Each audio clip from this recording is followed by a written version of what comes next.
So very well. We give praise, esteem, and honor to the Most High Yahuwah Ba'Shem Yahushua this day. John 5:39. Yeah, that junk different than the computer or laptop. That junk going. Well, you do got a name with on. Yeah. Oh no. I'm gonna figure it out when I come figure out how to get that jump. That Facebook Live ain't gonna do nothing for none of them. Hello. Yeah, that's down. What's happening with you, man? I ain't think you had no energy left in you, boy. You know, Oh, no, we're bro. gonna bust your balls. I'm gonna bust your balls. Yeah, I'm gonna do it. Y'all boys funny. Yes, I am. I have been for quite a while. Everybody fucking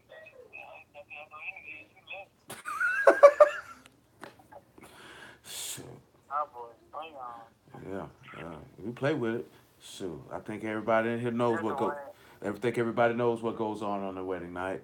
I think everybody's in here is grown. I think everybody knows. But my wife is on an unseen date right now, so we've been filming together. Yeah, I hear you. John 5:39, y'all. I hear you. I hear you. Yeah, I hear you. That trying to sound good. There we go. Search the scriptures. Oh, I think I told you again. I ain't got no money. No, that's called. Will call the line. Call her phone. We ain't got no money. Shoot, I ain't got no money for it. Do what it did on Wednesday. You gotta watch it live. Search the scriptures, for in them you think you have eternal life, and they are they which testify of me. And you will not come to me that you might have life. I receive not honor from men, but I know you, that you have not the love of Elohim in you. I come in my Abba's name, and you receive me not. If another shall come in his own name, him you will receive. How can you believe which receive honor one of another, and seek not the honor that comes from Elohim only? Do not think that I will accuse you to Abba. There is one that accuse you, even Moses, in whom ye trust. For had you believed Moses, you would have believed me, for he wrote of me. But if you believe not his writings, how shall you believe my words? Let's take ourselves back to, dang, I forgot to get up and go get that. Take ourselves back to Leviticus chapter 25. With Leviticus 25, we talked about a few things: the inheritance, the redemption. Leviticus 25 and 25, and we talked about the kin and being waxing poor, and how we looked at that as how that the final son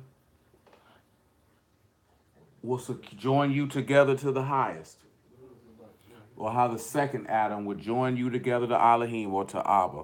That is the goal. That is the objective. That is the means of when we're talking about redemption. But we're going to look at a couple other things in this verse, in this chapter, and we still have a lot more. I'm only going to look at a couple verses before I add something else onto it. And then we will come back to it, Yahuwah willing, on the morrow and add more on top of it, which is contained in there. And this is the basis of how we ended last week when we were talking about that hired servant and Matthew chapter 20, about everyone getting the same reward, irregardless of when they came. Matter of fact, let me show you something since I said that. Come to Matthew chapter 20 before we go to Leviticus. Come to Matthew 20 again. After Matthew 20, dang, that jump was just in my head. 1 Peter chapter 4, and then Hebrews 11, and then we'll go back to Leviticus 25. Yeah, that's what we'll do. 20 and 1, we're going to move around. I'm not going to read straight down. Say, for the kingdom of Shamahim is like unto a man that is a householder, which went out early in the morning to hire laborers in his vineyard. Laborers in his vineyard. Now we're going to drop down to verse 8, because we know that he went out at certain times of the day and hired men to labor in his vineyard. So when even was come, the master of the vineyard said unto his steward, call the laborers and give them their hire, beginning from the last unto the first.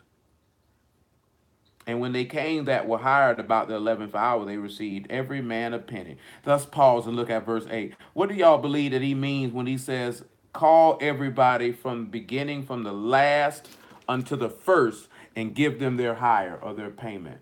What would any of y'all believe that this could be referencing or referring to? Is that talking about the people that was here before us, like during Abraham days and Noah days? Possibly. Anybody else?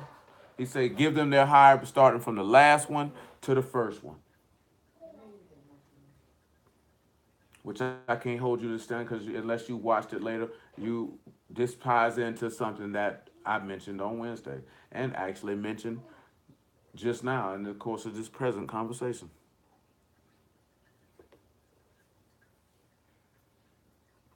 Beginning from the last to the first. Well, let's sit back and let's look at the last to the first. I know I mentioned 1 Peter chapter 4. Let's get it now. You can hold Matthew chapter 20. Alright. I'll see y'all in Oh, excuse me. Dang, I was supposed to grab one of them books out of the car.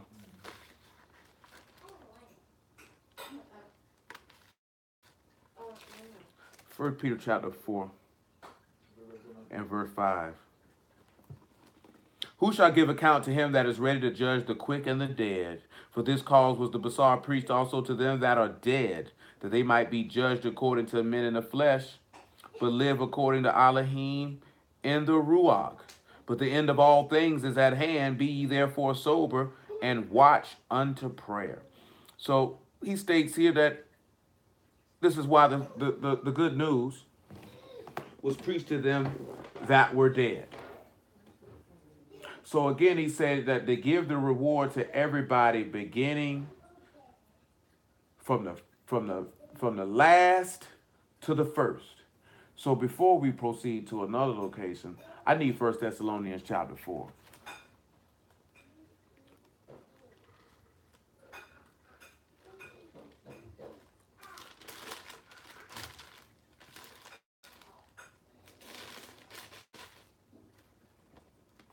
Oh, that's not 1 Thessalonians.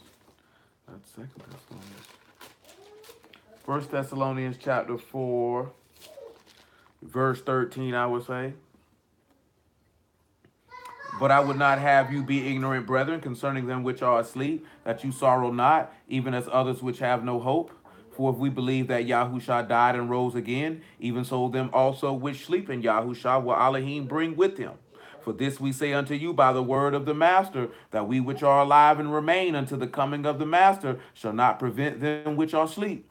For the Master himself shall descend from Shamahim with a shout, and with the voice of an Malachim, and with the trump of Elohim, and the dead in Mashiach shall rise first. Then we which are alive and remain shall be caught up together with them in the clouds, to meet the Master in the air.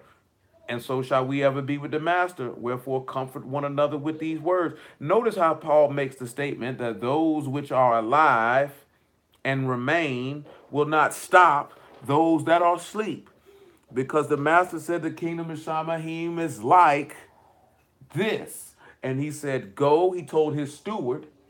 So when you look at the master of the vineyard is Yahuwah.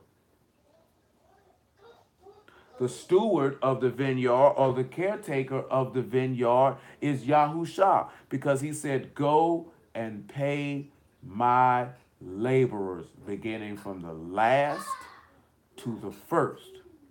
So those who are actually alive will get paid back with their reward first.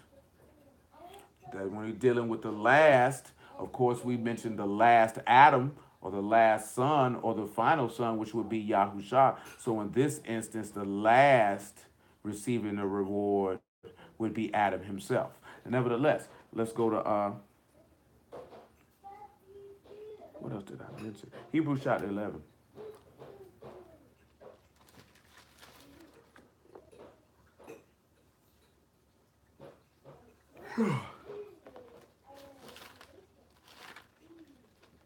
Hebrews 11. We'll start at verse 32. Now, of course, y'all should know from Hebrews 11 that Abel, Enoch, Noah, Abraham, Isaac, Sarah, Jacob, Joseph, Moses, all Rahab, all are mentioned. Now we begin at verse 32 to look at the other people mentioned. I just wanted to mention all the people who are referenced in this particular chapter. Nevertheless, what shall I more say? For the time failed me to tell of Gideon and of Barak and of Samson and of Jephthah, of David also, and Samuel and of the prophets, who through faith subdued kingdoms, wrought righteousness, obtained promises, stopped the mouths of lions, quenched the violence of fire, escaped the edge of the sword. Out of weakness were made strong, waxed valiant in fight, turned to flight the armies of the aliens. Women received their dead raised to life again. Others were tortured, not accepting deliverance, that they may obtain a better resurrection. Others had a trial of cruel mockings and scourgings, yea, moreover, bonds and imprisonment. They were stoned, they were sawn asunder, were tempted, were slain with the sword. They wandered about in sheepskins and goatskins, being destitute, afflicted, tormented, of whom the world was not worthy. They wandered in deserts and mountains and in dens and in the caves of the earth. And these all, having retained a good report through faith, received not the promise. Elohim having provided some better thing for us, that they without us should not be made perfect. So why did we read this? No matter when you come into the vineyard, no matter what labor you do, and this is why we read this last week in Hebrews, that Mashiach, that it says that Elohim, it's not unrighteous to forget your labor of love, which you have shown towards his name, and that you minister and do minister to the Kased, that you serve him. He's not unrighteous. See, you sit back and look at it, right? Every one of these people who we just named that went through all these things, escaping the edge of the sword, not accepting deliverance, being tortured, being mocked, having trials, being beaten, being locked up, being stoned, being cut up, being tempted, being slain with the sword, being destitute and afflicted and tormented, they all gonna get that one penny that you're gonna get. And he's going to give it beginning at those who were last into the vineyard till he get all the way to Adam. Because this is what Mashiach said, and you have to understand. You think that when everything go down, he just going to throw Adam or Abraham or Jacob and all those to the front of the line? He's going to hire who came into the vineyard last. Because he said the first shall be last and the last shall be first. Let's go back to Matthew chapter 20.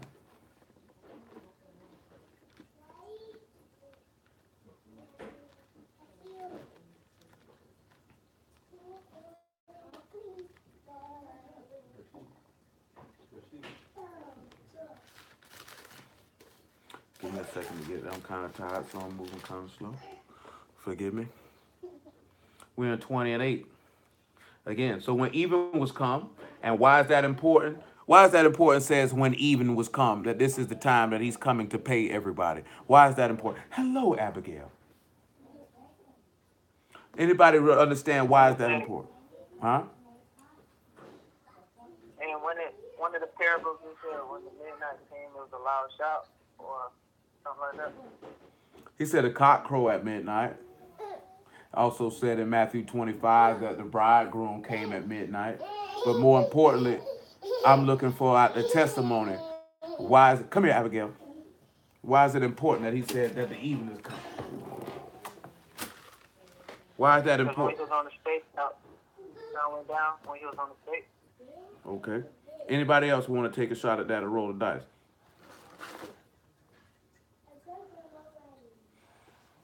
Say hello, Abigail. Say hello, Abigail. Anybody else want to take a shot at that? But the thief comes in the night. Very well. Does anybody else want to take a shot at that?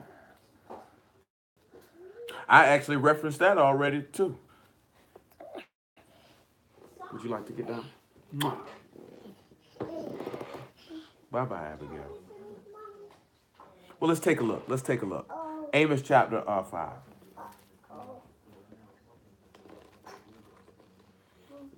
This is why it's important to understand why it said the even was come, and this is when he makes his payment. 5 and 18, and after that, 1 Peter chapter 3. That's going. Well, actually, I mentioned it when we were praying, so you may have caught it, you may have didn't. Woe unto you that desire the day of Yahuwah. To what end is it for you? The day of Yahuwah is darkness and not light. As if a man did flee from a lion and a bear met him, or went into the house and leaned his hand on the wall, and a serpent bit him. Shall not the day of Yahuwah be darkness and not light, even very dark and no brightness in it? Now let's look at something before we go to, what did I say? First Peter. Let's come over here and look at something in Matthew 24. Because remember, he said the kingdom of Shamahim is light. So basically, my whole purpose and duty in life is to cause you to understand the reading. For you to understand what you read. Like when you see the Ethiopian eunuch, when Philip came up on him and Philip asked him, do you understand what you're reading? Understand what thou readest. Do you? See, that's the whole key thing. Do you understand the plan of salvation when it is revealed unto you? Because if you understand it, then you would believe it and you would obey it. See, this is my job, is to open the understanding. Some people take it for many different things, but it is what it is, because we're supposed to understand what the plan is. Most of us have maybe said it in our lifetime that you ask God at the time. You know, a lot of people get on stuff and say, well, you say God, Elohim, Yahuwah, whatever. You asked him to understand his plan.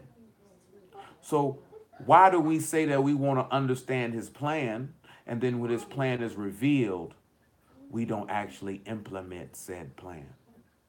The reason why we finna look at this here, and the reason why it's in my brain, cause dudes was, jumping up and down when America sunk the little missiles on Syria. They like, oh, World War III coming, and they're desiring, oh, I can't wait for America to be destroyed. And we're going to look at that. That is not the right spirit to possess. Oh, by all means do we desire for him to have vengeance on our enemies upon us, so that they can no longer open their mouth and say, where is their Elohim, to dare blaspheme his mighty and great name. Do you know what I'm saying? Please let that be known. We definitely desire for him to exact vengeance on all those who have blasphemed his name, whether near or far, whether Yahudim or Gentile, wherever they may be. As he said in Ezekiel about the house of Edom, their blasphemies, he have heard every single solitary last one of them. And he will bring an exact vengeance upon all murmurers and complainers and blasphemers, wherever they may exist, whether they be dead or whether they be woke.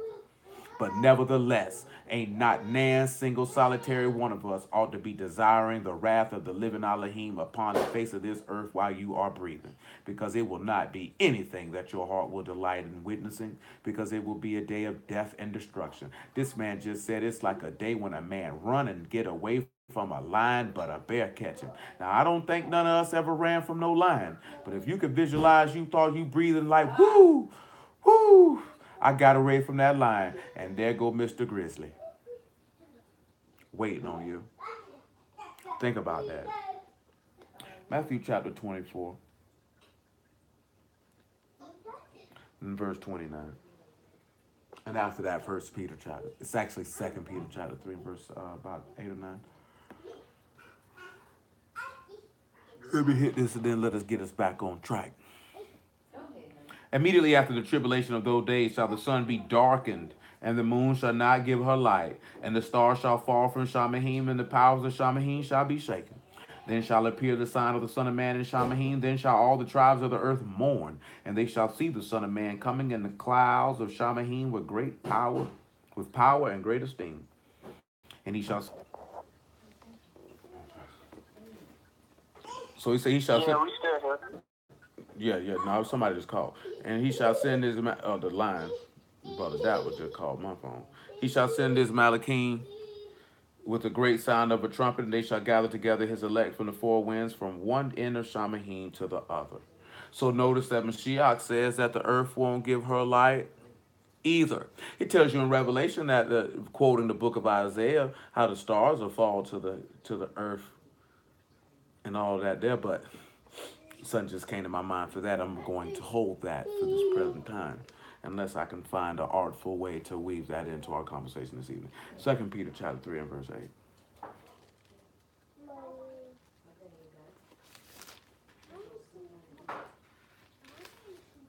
Oh, that really sucks.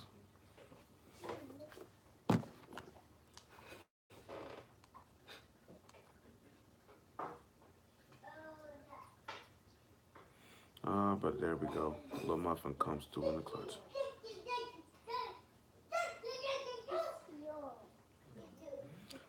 Because that page is missing out of my book. 2 Peter 3:8 says this. But beloved, be not ignorant of this one thing, that one day is with Yahuwah as 1,000 years, and 1,000 years is one day. Yahuwah is not slack concerning his promise, as some men count slackness, but is long suffering to us war, not willing that any should perish, but that all should come to repentance. But the day of Yahuwah will come as a thief in the night, in which the Shamahim shall pass away with great noise, and the elements shall melt with fervent heat. The earth also and the works that are therein shall be burned up. Seeing then that all these things shall be dissolved, what manner of persons ought ye to be in all Kadesh behavior and godliness, looking for and hasten to the coming day of Elohim, wherein Shamahim being on fire shall be dissolved, and elements shall melt with fervent heat.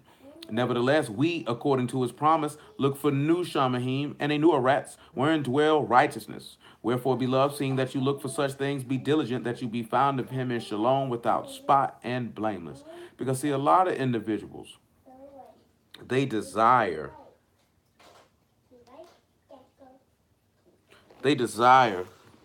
to see this man's wrath, when it says that those who are of the promise desire a place where righteousness dwell. Not a place where the wrath of Elohim will be coming through, because it is a day of darkness and not light. Not a day of light. If you are of pause, 1 Thessalonians chapter 5, and then back to Matthew 20.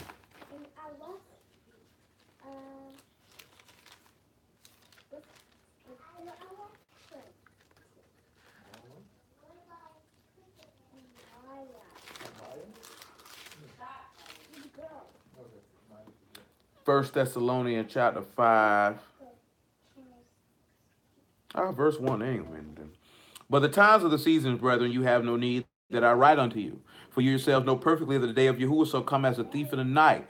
For when they shall say shalom and safety, then sudden destruction come upon them as travail upon a woman with child, and they shall not escape. But ye, brethren, are not in darkness, that that day should overtake you as a thief. So if an individual was looking for that dark and gloomy day, then they would be of darkness, because this is what they're desiring. Elohim is light and no part darkness. Now, all we're looking at this here is because it says when the even come, this is when the steward will begin to give the reward unto the laborers. Then you take into account that he's coming during tabernacles. The feast is going to be begin at that even. So this is why he's coming to do this here, for you to get your reward. You got to sit back and look at it. His rich. Now we looked at it both ways. We looked at it as forth as, the dead of Mashiach will not be stopped by those who are present, because the last will get their reward, and before the first gets their reward. It's going to give it to those who he hired last before he gives it to those who he hired first. But he's not going to do it until the even comes. So remember, this is dealing with the kingdom of Shamahim is like unto. So he's giving you an inkling through a dark sentence or a parable of what it is going to be like. Hold on, what just happened? That junk just hung up on him.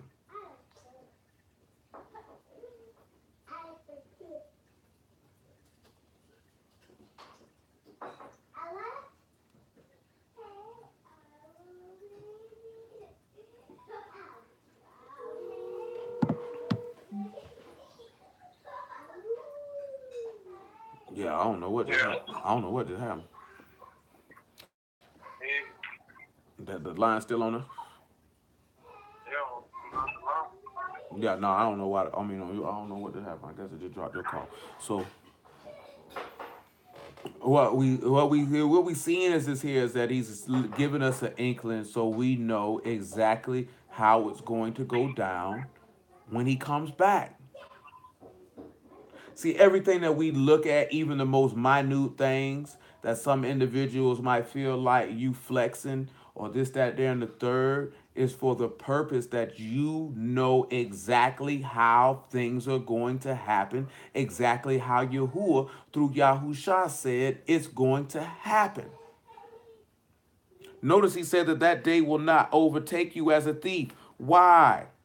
because you are the children of the light and children of the day. We are not of night nor of the darkness. Therefore, let us not sleep as do others, but let us watch and be sober. For they that sleep, sleep in the night, and they that be drunken are drunken in the night. But let us who are of the day be sober, putting on the breastplate of faith and love, and for a helmet the hope of salvation. For Elohim have not appointed us to wrath, but to obtain salvation by our Master Yahushua HaMashiach.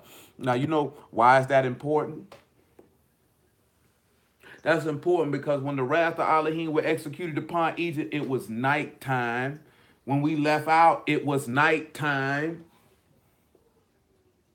And that day crept upon them. And that's supposed to point you to another point in the law when he caused it to go dark upon Egypt. But there was light upon the dwellings of the house of Yasharal. Because we are of the day and we are not of the night. So therefore you don't have any business desiring a dark and gloomy day that in reality is for the destruction of the wicked. It has nothing to do with you. Back to Matthew chapter 20. Hello, Abigail. Come on, Abigail. Abby.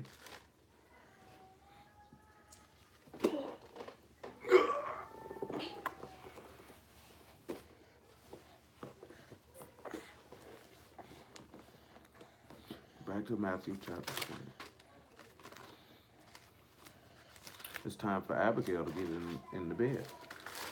You ready to go to bed, Abigail? Doesn't matter if you are or you're not. Verse 9 of Matthew chapter 20. Well, we read verse 8 again.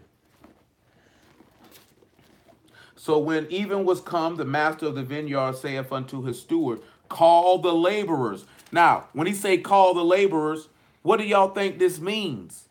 He say call the laborers. So where can we piece together what he means when he says call the laborers? Anybody got any idea? Teach the word. You say anybody who teach the word? Preach the word. Yeah, to preach the word. That's like what? 1 Corinthians 12. Now listen in what he tell you now. So when the even was come, the master of the vineyard saith unto his steward, call the laborers and give them their hire, beginning from the last unto the first. So we need to determine what does he mean when he says call and what is their hire.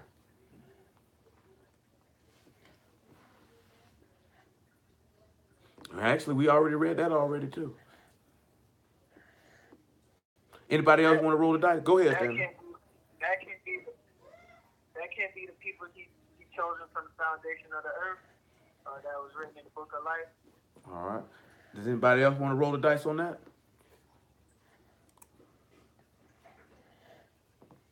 Don't be scared now. My second thing was the first 1,000.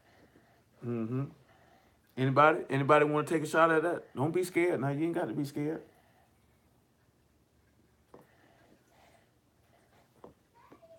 Well, let's look at it when he says call. Let's go to Daniel chapter 12. You gonna turn the pages, Abigail? But you can't even read. Daniel 12 and 1. You know how to read? Can you read?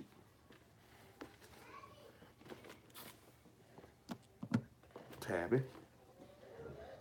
At that time, Michael shall stand up, the great prince, which stand for the children of thy people, and there shall be a time of trouble, such as never was since there was. Stop, Abigail. Was a nation even to that same time, and at that time thy people shall be delivered, every one that shall be found written in the book. And many of them that sleep in the dust of their rat shall awake, some to everlasting life, and some to shame and everlasting contempt. And they that be wise shall shine as the brightness of the firmament, and they that turn many to righteousness as the stars forever and ever. So he says that some that there to be some that sleep in the dust of the earth are going to awake, some to life and some to contempt. John chapter 5. Good day, Abigail. Good day.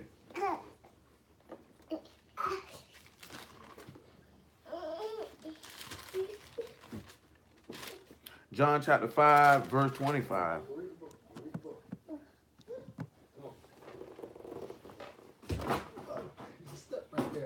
Make it 21. For as Abba raised up the dead and quickened them, even so the Son quicken whom he will. For Abba judged no man, but have committed all judgment unto the Son, that all men should honor the Son, even as they honor Abba. He that honor not the Son, honor not Abba, which hath sent him. Truly, truly, I say unto you, he that hear my word and believe on him that sent me, have everlasting life, and should not come into condemnation, but is passed from death unto life. Truly, truly, I say unto you, the hour is coming, and now is, when the dead shall hear the voice of the Son of Elohim, and they that hear shall live. For as Abba have life in himself, so have he given to the Son to have life in himself, and have given him authority to execute judgment also, because he is the Son of Man. Marvel not at this, for the hour is coming, in which all that are in the grave shall hear his voice, and they shall come forth, they that have done good unto the resurrection of life, and they that have done evil unto the resurrection of damnation. So when he says he's calling to his laborers, because remember we read that in 1 Thessalonians, the dead in Mashiach shall rise first, and he shall come with a great shout. So when he's telling you that he's calling his laborers are not necessarily anybody who preached. His laborers are his hired servants that we read about last week in Leviticus 25. Those are those who labored towards his name. Remember we read that in Hebrews. Let's read it again.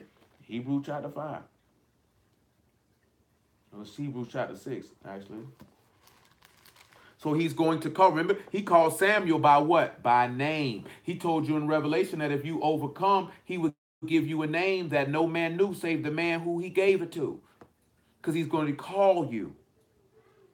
And when he calls you, he's going to give you your reward.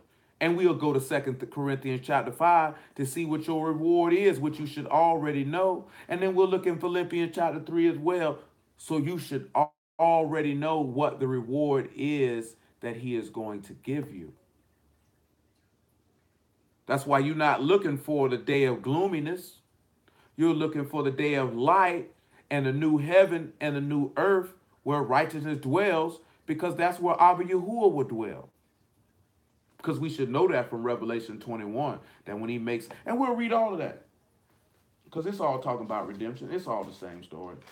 Praise Yah for it.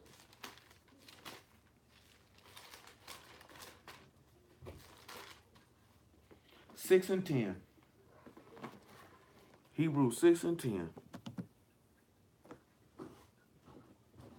For Elohim is not unrighteous to forget your work and labor of love, which you have showed towards his name, and that you minister to the Chesed and do minister.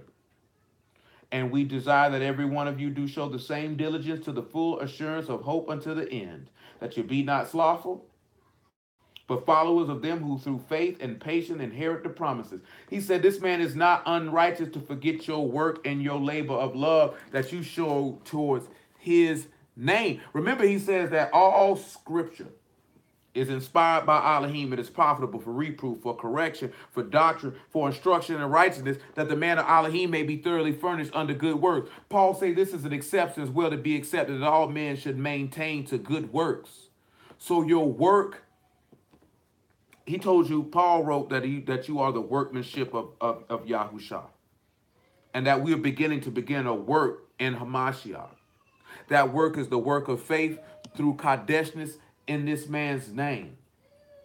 So that you are a laborer. You don't have to preach the word to be a laborer, because remember he told you, any man put his hand to the plow is not fit for the kingdom of Elohim. Because you got to sit back and you have to labor, and you say, see a man diligent in his labor, he'll stand before kings. If you are diligent and passionate and consistent and disciplined in your labor, you will stand before Yahushua. You will stand before this king in shalom and peace and righteousness and in everlasting life, because he will call unto you and give you your hire, which is this. 2 Corinthians chapter 5.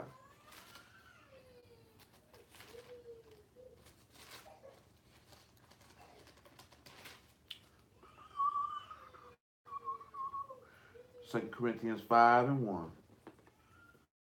For we know that if our earthly house of this tabernacle were dissolved, we have a building of Elohim, and a house not made with hands, eternal in Shamahim.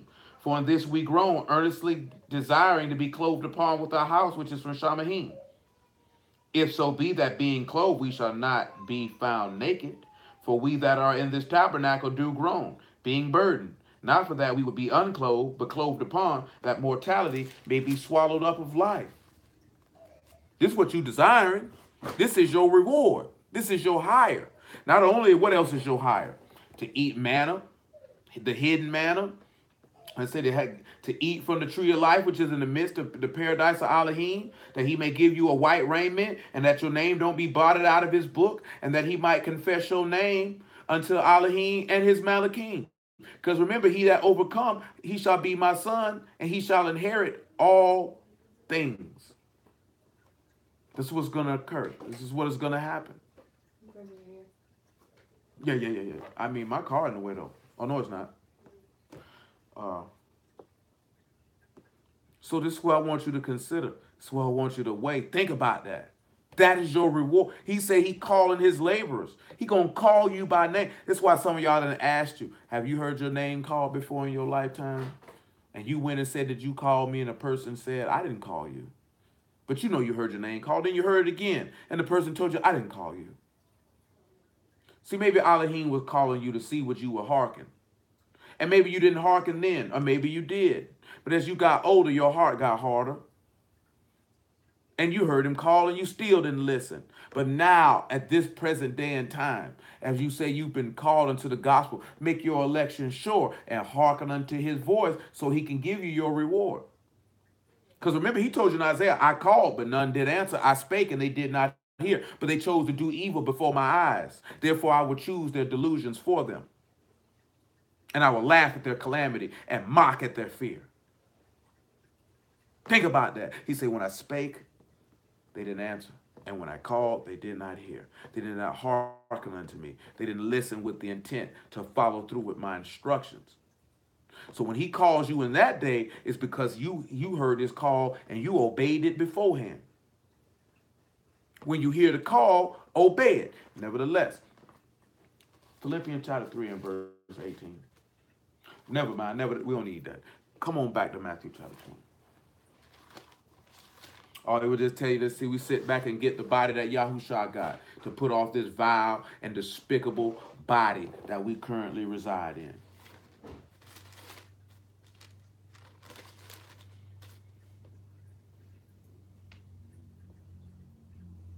Verse 9. And when they came that were hired about the 11th hour, they received every man a penny. But when the first came, they supposed that they should have received more, and they likewise received every man a penny. Now, why is that important? Let me find the verse that I want. Look back here in Matthew. It said, everybody got a penny. Nobody got more. Let's finish Matthew 20 so I can get Leviticus 25 and move on from this. We got about 40 minutes dealing with this here. Time to move on.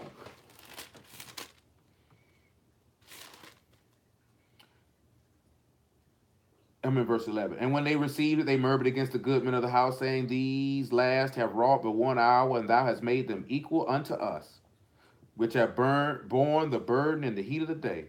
But he answered one of them, and said, friend, do I do thee no wrong? Did thou agree with me for a penny? Take that thine is, and go thy way, and I will give unto this last, even as unto thee. Is it not lawful for me to do what I will with my own? Is thine eye an evil? Because I am good. So the last shall be first, and the first shall be last. For many be called, but few chosen. That man say, is your eye evil? Is your eye evil because I'm good? Because that man did exactly what he said. I'm going to give you exactly what I told you I was going to pay you for your labor. The same way that I told them I was going to give them exactly what I was going to pay him for his labor.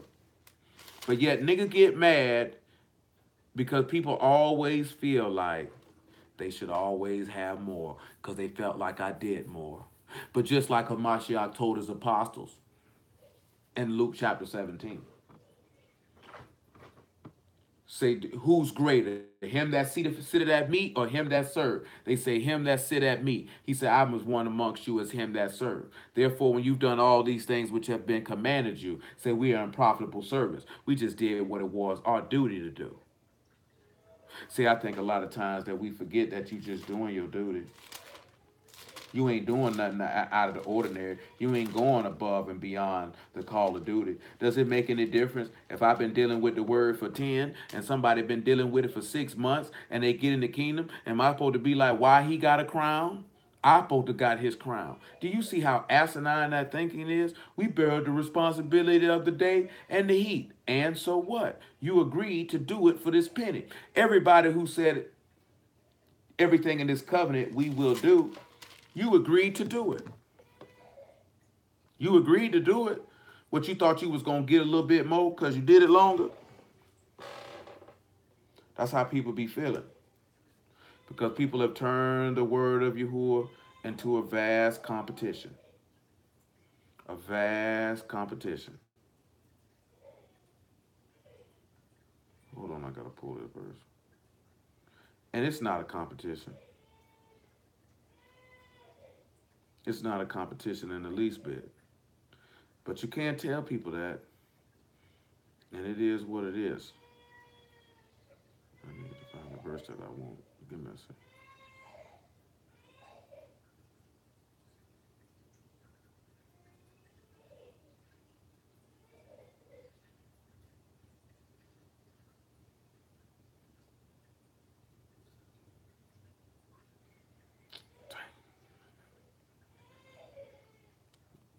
I just got to pull it one verse to finish my point. And we can go on about our day. That is not what I want.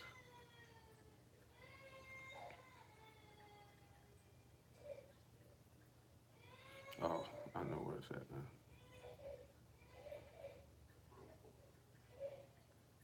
I know exactly where it's at now. Why is this nigga doing all this crying? Luke chapter 13, about verse 24.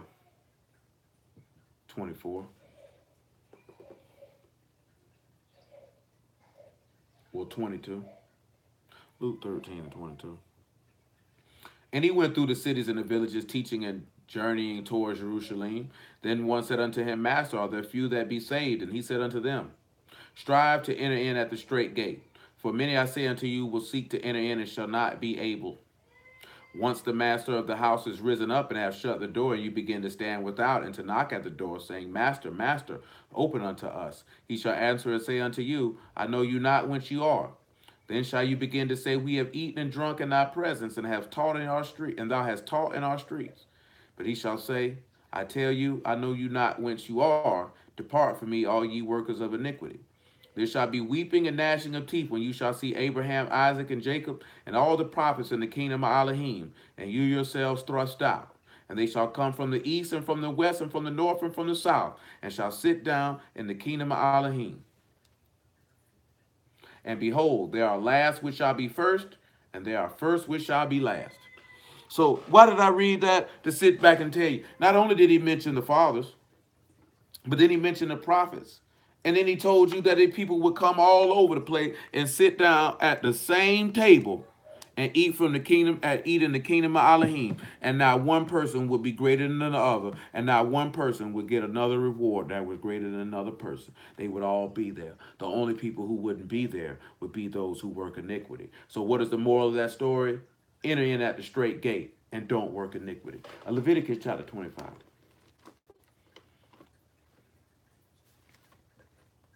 Because it's not a game. He will definitely throw you out.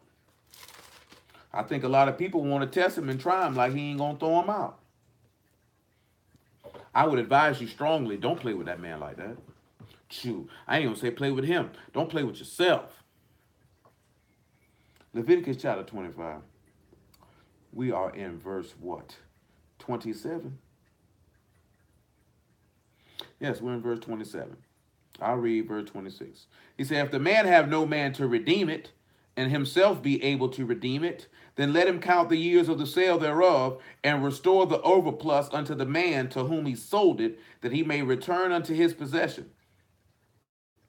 But if he be not able to restore it to him, then that which is sold shall remain in the hand of him that bought it unto the year of Jubilee. And in the Jubilee it shall go out, and he shall return unto his possession. So the word that we're going to be looking at here is overplus and dwelling. When we look at overplus, That's something that is in excess or remains over. And we have the ayin and the dalit and the pay for this. And when we look at that, we look at these are the commands that will show you to know for you to how to move. That's the direction that we took with that. This is the commands that will show you how to move. Because for some reason, for some strong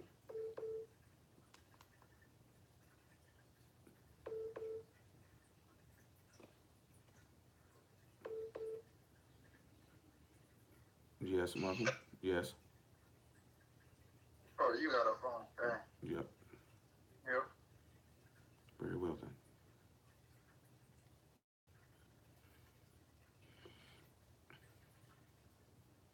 All right. So for some strong reason, our people don't seem to know how to move. Why do we not know how to move if we have someone who has given us an overplus or an excess or something that remained over so that you could be, so the man that who sold it could restore it? Because remember, going back to verse 25, the poor man has sold away part of his possession.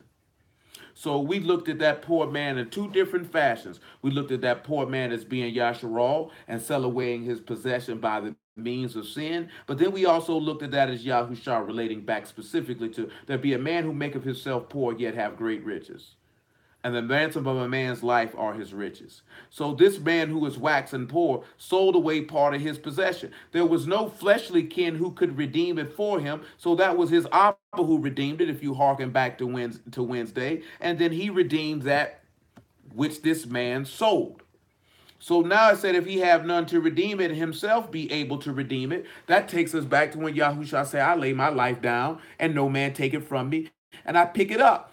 And no man pick it up from me. This commandment have I received of my Abba. That is John chapter 10, beginning at about verse 16 or somewhere in there, probably about verse 18 and 19 to be specific. So, but then it said, let him count the years of the sale and restore the overplus unto the person who sold it, that he may return unto his possession. So that which remained over, let him return that to the person who possessed it. But he said in verse 28, if he's not able to restore it to him, then that which is sold shall remain in the hand of him that bought it until the time of Jubilee. And in the Jubilee it shall go out, and he shall return unto his possession. So beginning this again, looking at that overplus or the adaf, it is showing you how to move. This is what remained or was excess of this man not being able to redeem it back to himself. He had to show you what to do and how to do it. So let's begin then. Ephesians chapter 5. No, Romans chapter 12. Hello? Shalom. Romans 12 and 1.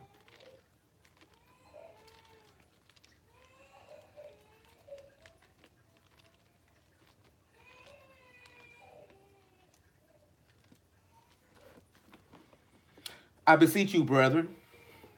I beseech you, therefore, my apologies, brethren, by the mercies of Elohim, that you present your bodies a living sacrifice, Kadesh, acceptable unto Elohim, which is your reasonable service. And be not conformed to this world, but be ye transformed by the renewing of your mind, that you may prove what is that good and acceptable and perfect will of Elohim. So, if we look at the Adaf, this is the commands that one is able to know how to move.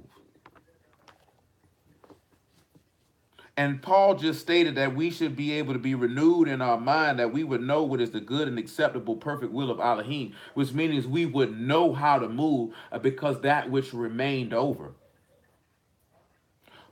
What can we go at in this text to be able to read that we ought to know how to move?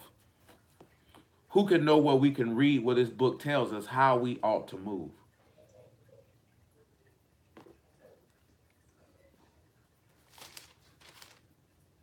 Very well then. Well, let's look at 1 Thessalonians. Ought to move, meaning how you should move. If a def means that these are the commands that one knows how to move. how to live, how to work, how to operate, how to conduct themselves. We already read in 2 Peter chapter 3 that we should be in all manner of Kadesh behavior and conduct. So what does this entail? Well, with that, I just think that's taken through the Ramadan and it says be perfect as your Elohim is perfect. That's the only thing. All right, anybody else would like to roll the dice with that?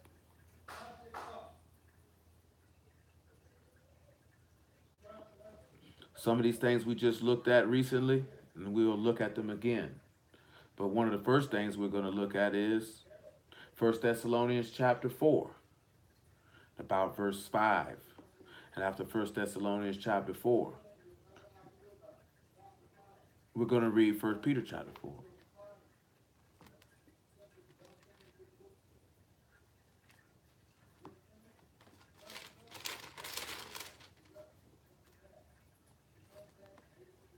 Actually, 1 Thessalonians 4 and 1. Furthermore, that we beseech you, brethren, exhort you by the Master Yahushua, that as you have received of us how you ought to walk, and to please Elohim, so you would abound more and more. For you know that what commandments we gave you by the Master Yahushua. For this is the will of Elohim, even your sanctification, that you should abstain from fornication, that every one of you should know how to possess his vessel in sanctification and honor, not in the lust of conspicuance, even as the Gentiles, which know not Elohim. So one of the first things that we should know how to move is how to possess our bodies and being set apart and being honorable. And then that's when we could go in the law, whether that's refraining from bestiality, whether that's refraining from homosexuality, whether that's refraining from adultery, whether that's refraining from fornication, whether that's refraining from having unclean sex, whether that be through oral, anal, or bodily secretions that are deemed to be unclean, whether that's not having sexual relations with close familiar family members, whether that's not two men going into the same woman in the same time. All of these things are encompassing that you should know how to move in possessing your vessel in sanctification and in honor. Because if you have the overplus or remain, when you look at when Yahushua died and what was remaining over, he said, I will send you the comforter or the Ruach HaKodesh, which will bring to remembrance everything that I said unto you. So he's going to remain over that you should know how to walk in him from that time forward. Because we're looking at the period of, let me reread Leviticus 25, because I don't want to quote the man wrong. Oh, I forgot this ain't no iPhone.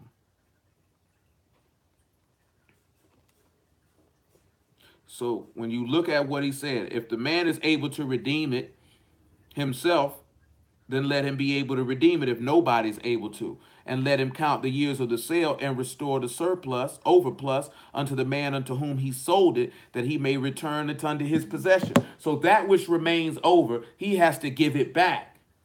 So we're going to look at who this is, what is remaining over, because when he remained over to give you a portion of his spirit, you're going to have to give this back. He's also going to have to give back a part of what he purchased.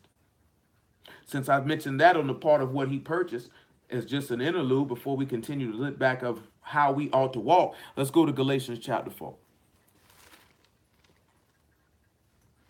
And then after that, we'll look at 1 John chapter 2. After Galatians 4, we'll look at 1 John chapter 2. Galatians 4 and 1.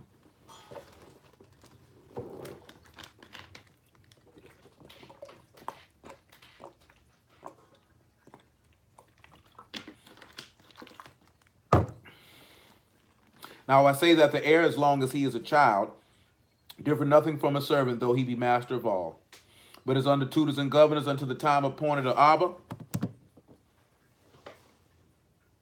the Abba. Even so, we, when we were children, we were in bondage under the elements of the world. But when the fullness of time was come, Elohim sent forth his son, made of a woman, made under Torah, to redeem them that were under Torah, that we might receive the adoption of sons. Because you are sons, Elohim has sent forth the Ruach of his son into your hearts, crying, Abba, Father, wherefore thou art no more a servant, but a son. And if a son, then the heir of Elohim through Mashiach. Why is that important? We looked in Matthew 20 and we seen where he said, call my laborers. He gave them their payment. We read in Matthew 20 last week specifically about these men were hired servants, tying into what we read in Leviticus 25, that you are a hired servant.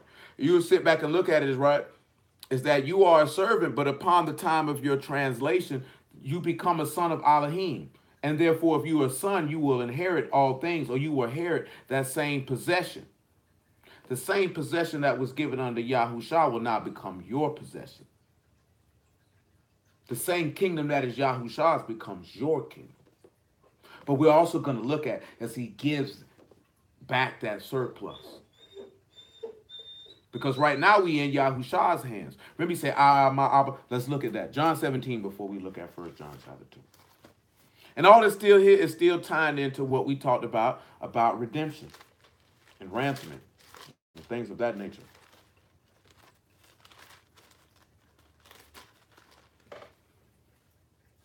John chapter 17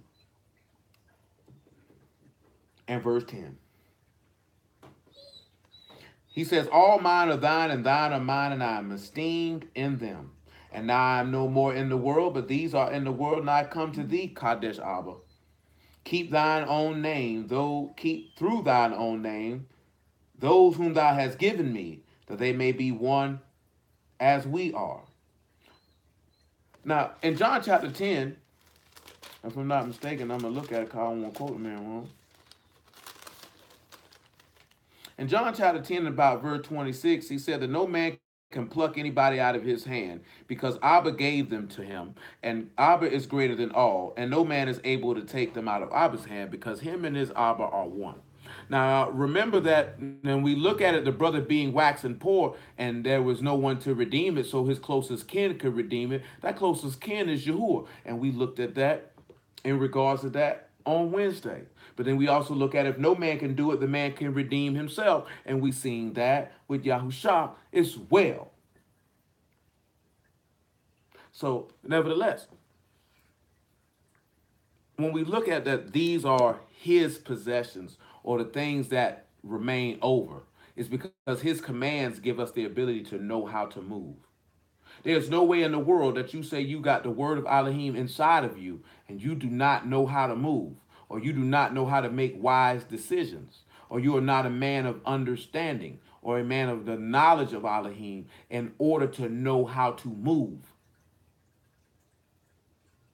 So if you've been born again of the water and the Ruach, that means you're that which remains over. You're the overplus, or the remnant, or the excess. And you should know how to move. You should know the perfect. And if you're renewed in the Ruach of your mind, and you have offered yourself as a living sacrifice, then you fully know what is the perfect and acceptable will of Elohim. If you do not know the perfect and acceptable will of Elohim, then you have not offered yourself as a living sacrifice, and you have not renewed yourself, renewed your mind. You haven't done that, because you should know how to move. It's just that simple. You should know how to move. You should know how to operate. Let's go to 1 John chapter 2.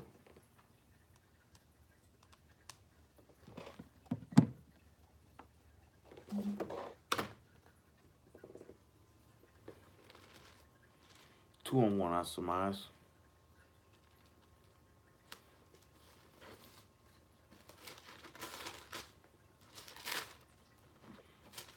Very well then. I don't know why I thought that that particular page was not ripped out. My little children, these things write I unto you, that you sin not. If any man sin, we have an advocate with Abba, Yahushua HaMashiach the righteous. He is the propitiation for our sins, and not for ours only, but also for the sins of the whole world. Hereby we do know that we know him if we keep his commandments. He that saith, I know him and keep not his commandments, is a liar, and the truth is not in him. But whoso keep his word, in him truly is the love of Elohim perfected. Hereby know we that we are in him. He that saith he abide in him ought himself also so to walk, even as he walked. So let's look at that. 1 Peter chapter 2. Because this man commands will show you to give you the ability on knowing how to move. Or this man's words should show. We looked at one of those things last week. That man said, if you serve one another, blessed are ye if you do these things.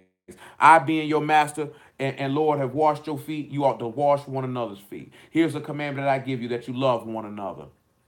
See, I talked to y'all about that about a couple years back, when we did all them immersions in February 2016, about the scales on that fish and how nothing could get in between them. The way that Paul stated there should be no schisms in the body. See, schisms and all that stuff come in between because individuals have self-interest. So they're not tied in one to another. They're not joined one to another. Therefore, this is how things, because this is not what Yahushua taught us and how to move. He told us, Paul wrote in his epistle to the Galatians, that we ought not to be selfish of vain esteem and vain and to be jealous and envying one another. We also dealt with not too long ago that we should all have the same mind or the same judgment, the same words that are destroying the commands of sin. We should all have that together. This is how we're supposed to move. He said, I give them one heart and they'll have one way. See, when we're looking at the aspect of being one, the aspect of being one has absolutely nothing, and I mean nothing, to do with you being of the seed of Yasharal. Being one has to do with being one in Yahushua HaMashiach. Then being one in him, you are one in Abba, which means you are one with the will in Shamahim, which means the will of Elohim. That's what unity is about. Is that not what this book has been telling us? He said, I will give them one heart and one way. Your heart and way is not your nationality. Your heart and way is his heart, because he told you to make a new one. His way is Yahushua HaMashiach, because Yahushua told you, I'm the way, the truth, and the life. So that means there's only one way to the highest that's going to cover your sins. It's only one way. It's only one way. It's only one way. And if we look at, he said, I'm going to give you a one heart. Then he said, it's only one teaching of the Son. It's only one teaching of the house. And that's what we have to become one under, meaning you got to come one under Yahushua HaMashiach, because at that point, then we're violating John chapter 10 and verse 1. We climbing up some other way, which makes us a thief and a robber, because we're trying to do it outside of the will that was set from the foundation of the world. That's our problem. We want to do it our way. That's why we're in this God-forsaken place now. You understand what I'm telling you? That's why we're here now, because we want to take this man's word and serve him in a way acceptable in our eyesight versus serving him in a way that's acceptable in his eyesight and sticking to that. Oh, but my dear people, that is not acceptable by any stretch or means of the imagination. Where was I going? I don't remember. Nevertheless.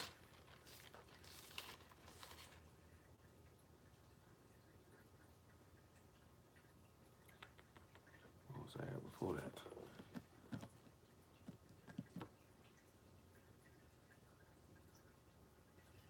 Oh yeah, 1 Peter chapter 2. Praise the Lord.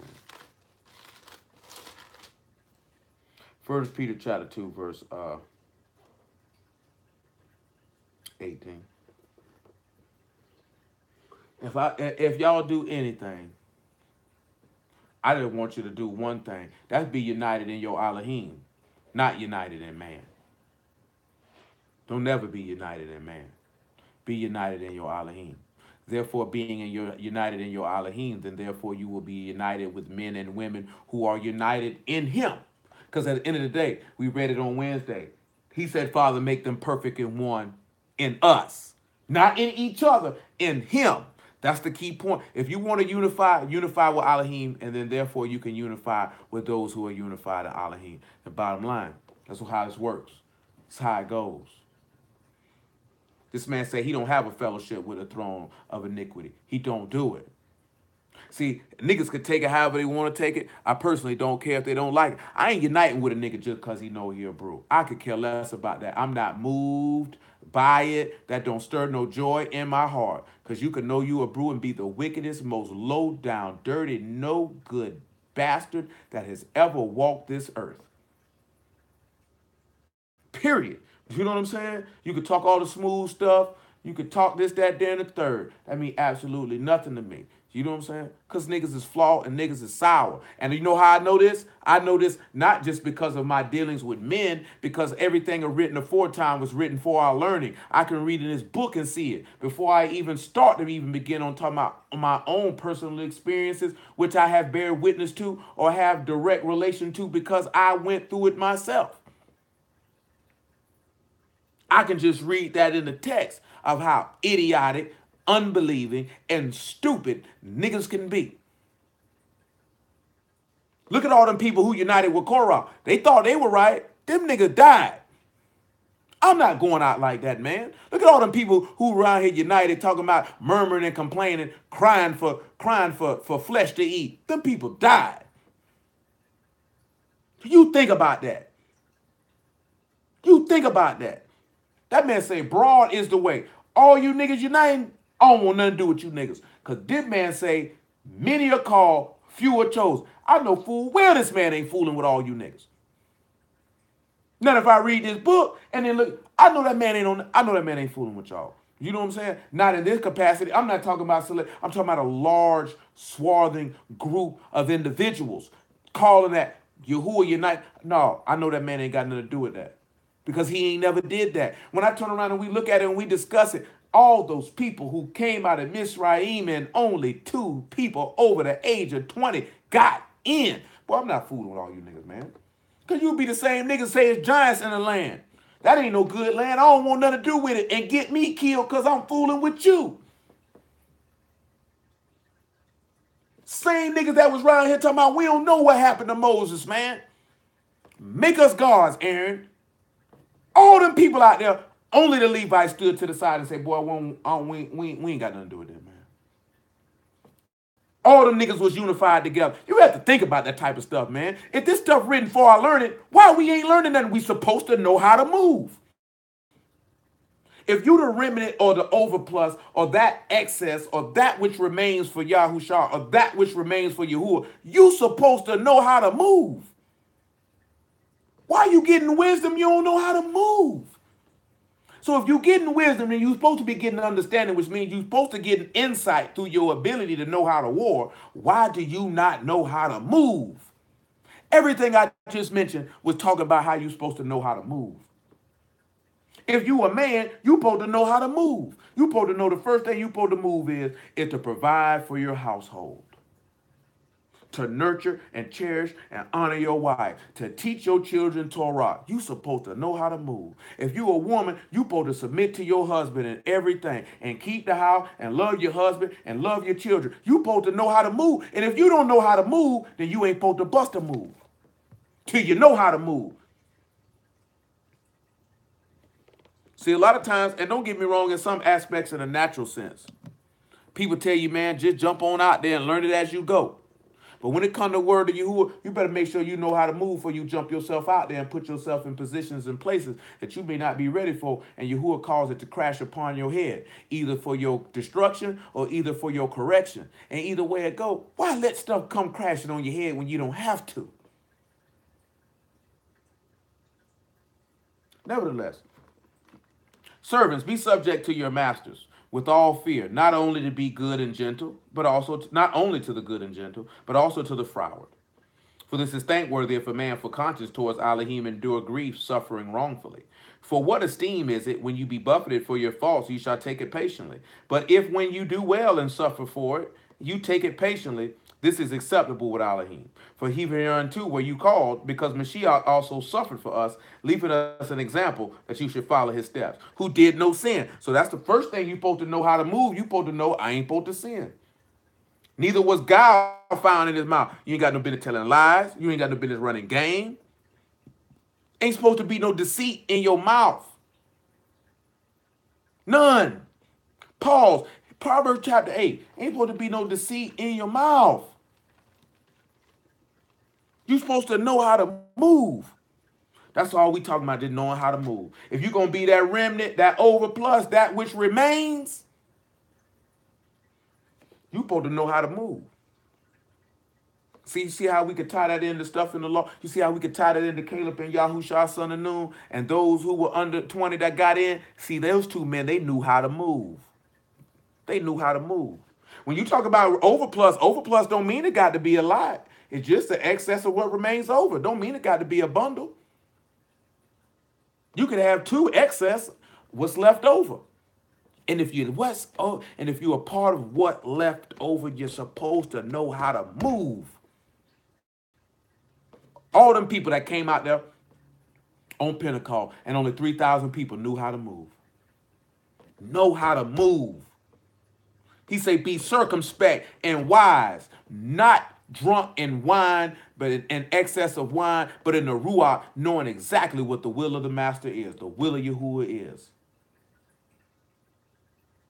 What is the will of Elohim? That you believe on him whom he has sent, and to sanctify yourself through the faith that is in him. Therefore, purging yourself of all the filth of the flesh and the Ruach, and perfecting the fear of Elohim and the beauty of Kadeshness. You're supposed to know how to move.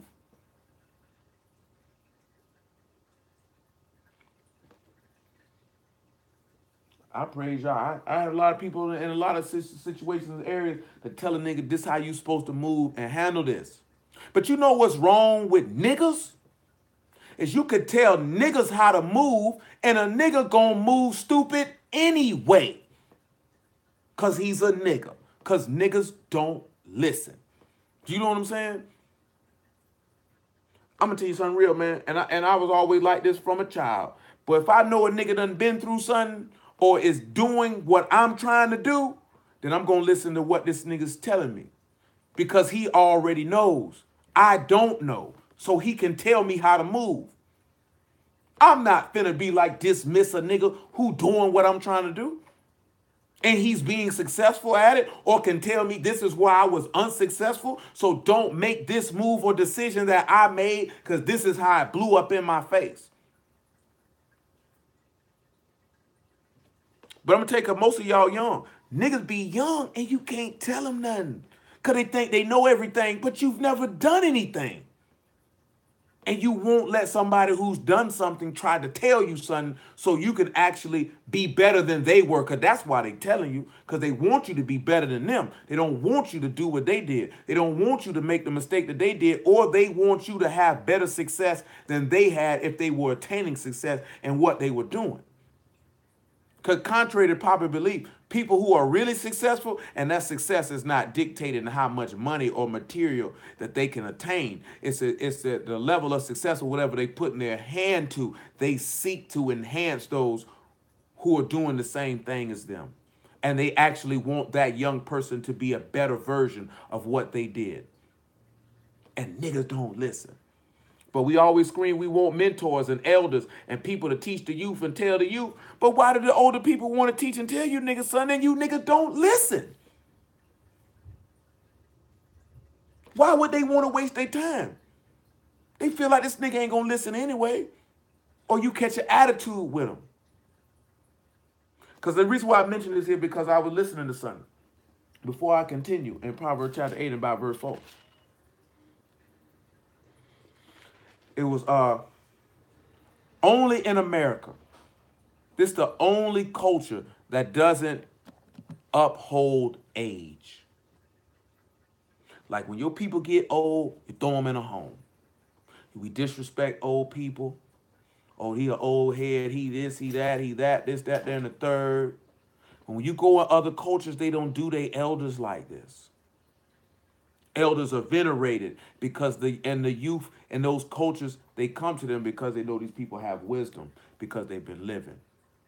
They know they have knowledge. They know they have understanding. They seek to get that from them. But in this culture over here, we don't do that because we feel like we know what's going on. That old nigga don't know nothing. That's how they used to do it back then. This is a new time, and we steady crash and burn. Because we too stupid to listen to people who've already walked and done what you trying to do. And I said that to say this here because when we look at Yahusha and tell him he old and he don't know what he talking about, when you trying to walk and move in the same way that he walked and moved, he's already accomplished what you trying to do. So if you wouldn't listen to an elder in the flesh now, I know you're not going to listen to your elder in the Ruach now.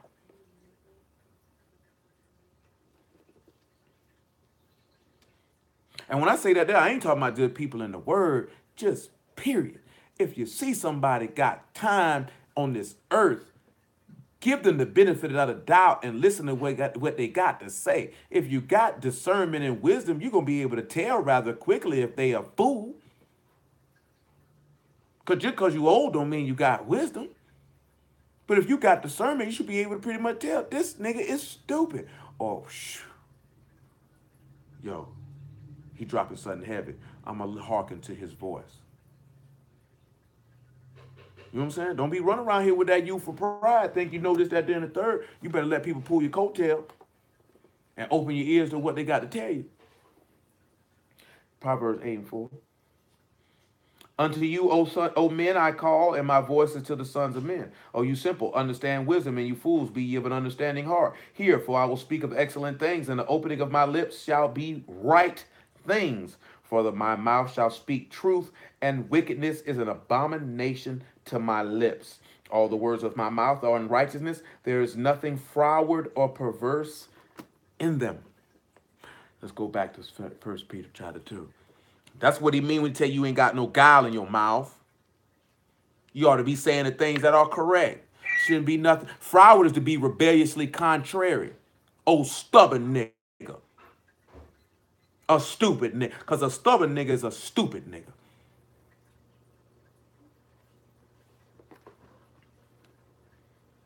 Verse 23. Who, when he was reviled not again, and when he suffered, he threatened not, but committed himself to him that judges righteously. This is how we ought to move. When we threaten, we should threaten not. When we suffer, we should take it. Because remember, it says some would not even take deliverance to obtain a better resurrection. Some were cut asunder and walked around destitute and naked, all to get the same reward. Everlasting life from the living Elohim. Wait and consider, because you ought to know how to move if you're going to be the Adaf, the overplus. Because he told him to reckon back to the amount of time that he sold it so he could come back and get that remnant. Let's go back to Leviticus 25. Just follow me, man. I might save the dwelling for y'all will on tomorrow. Yeah, I probably will. It's going to work better that way. Leviticus 25 and 27. Yeah, that dwelling that's gonna work better that way. Yeah, because I ain't even read the word dwelling yet. So yeah, that's what we're gonna do. So when he says, let them count the years of the sale thereof, and restore the overplus unto the man to whom he sold it, that he may return his possession. But if he be not able to restore it to him, that which is sold shall remain in the hand of him that bought it until the year of Jubilee, and in the Jubilee it shall go out, and he shall return unto his possession. So they said, account the years of the sale to the person who sold it, that he may return unto his possession. But if he be able not to restore it to him, it shall, and that word for hand there, of course, is yod. It's going to remain in Yahusha's hand until the time of Jubilee. Well, what is the time of Jubilee? The time of Jubilee is when all debts are released. Acts chapter 3. Before we look at Acts chapter 3, 1 Corinthians chapter 6.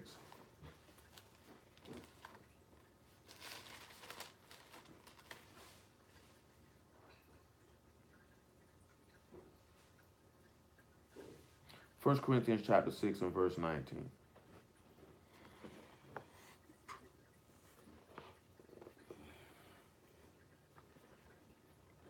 What? Know ye not that your body is the temple of the Ruach HaKadosh, which is in you, which you have of Elohim, and you are not your own? For you are bought with the price. Therefore esteem in your body and your Ruach, which are Elohim. You have been purchased, because you sold yourselves for naught, and you were redeemed without money. Remember where we sat back and he read, he said, you know which one of your creditors did I sell you to? In Isaiah 50. He say, for your sins you have sold yourself. So you're the reason why anybody even had to come, because you sold that possession. This is what we talked about on Wednesday. You sold that possession. You sold your inheritance. Remember he told you he discontinued you from your heritage? You sold that. And of course, we know spiritually this is Yahushua. He sold his inheritance so that he could give it unto you. And now it's in his hand, and he has to return it back in the year of Jubilee. And let's see why. 1 Corinthians chapter 15. I know I mentioned something else, but don't even worry about it. After that, Ecclesiastes chapter 3.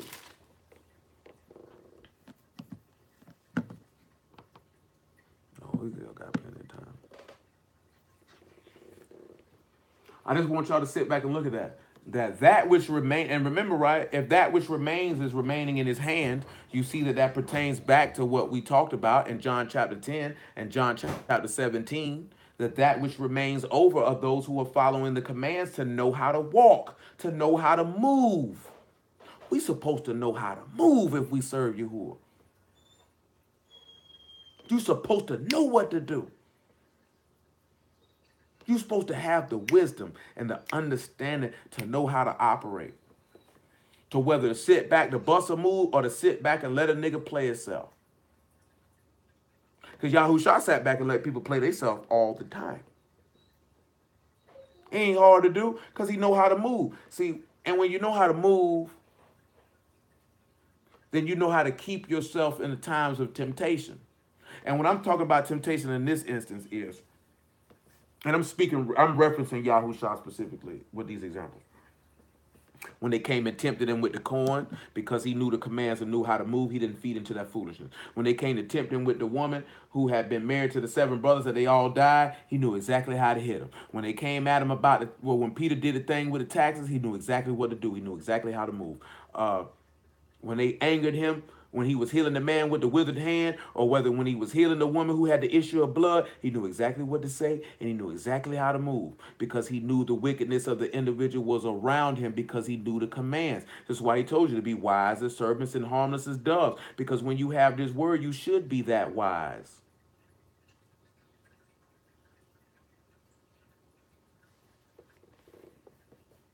The reason why that be that wise, because you would know good and evil.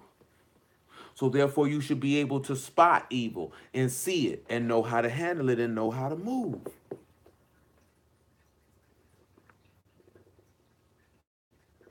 Gotta know how to move, man. If we sit back and we say we lambs, like the book say, led to the slaughter, that means we surrounded by wolves in sheep's clothing, and you supposed to know how to move. See, niggas could say a lot of things about you. The book tell you that. Niggas could do a lot of things to you. The book tell you that. But you supposed to know how to move. You got to know how to move, yo. You got to know how to move.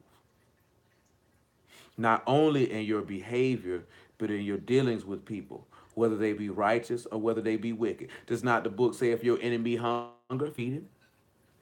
And if he thirsty, give him something to drink. Can we not read the woman Jael doing that before she drove that tent peg right through that nigga's temple? But nevertheless, she knew how to move. She knew exactly what to do.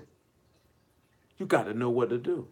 When we look at how David dealt with Saul, Saul was envious of this man and wanted to kill him. Yet David was continually humble, continually long-suffering, and merciful to this man, because he knew the word, he knew how to move. You got to know how to move. And I'm using an example of somebody dealing with somebody who's wicked.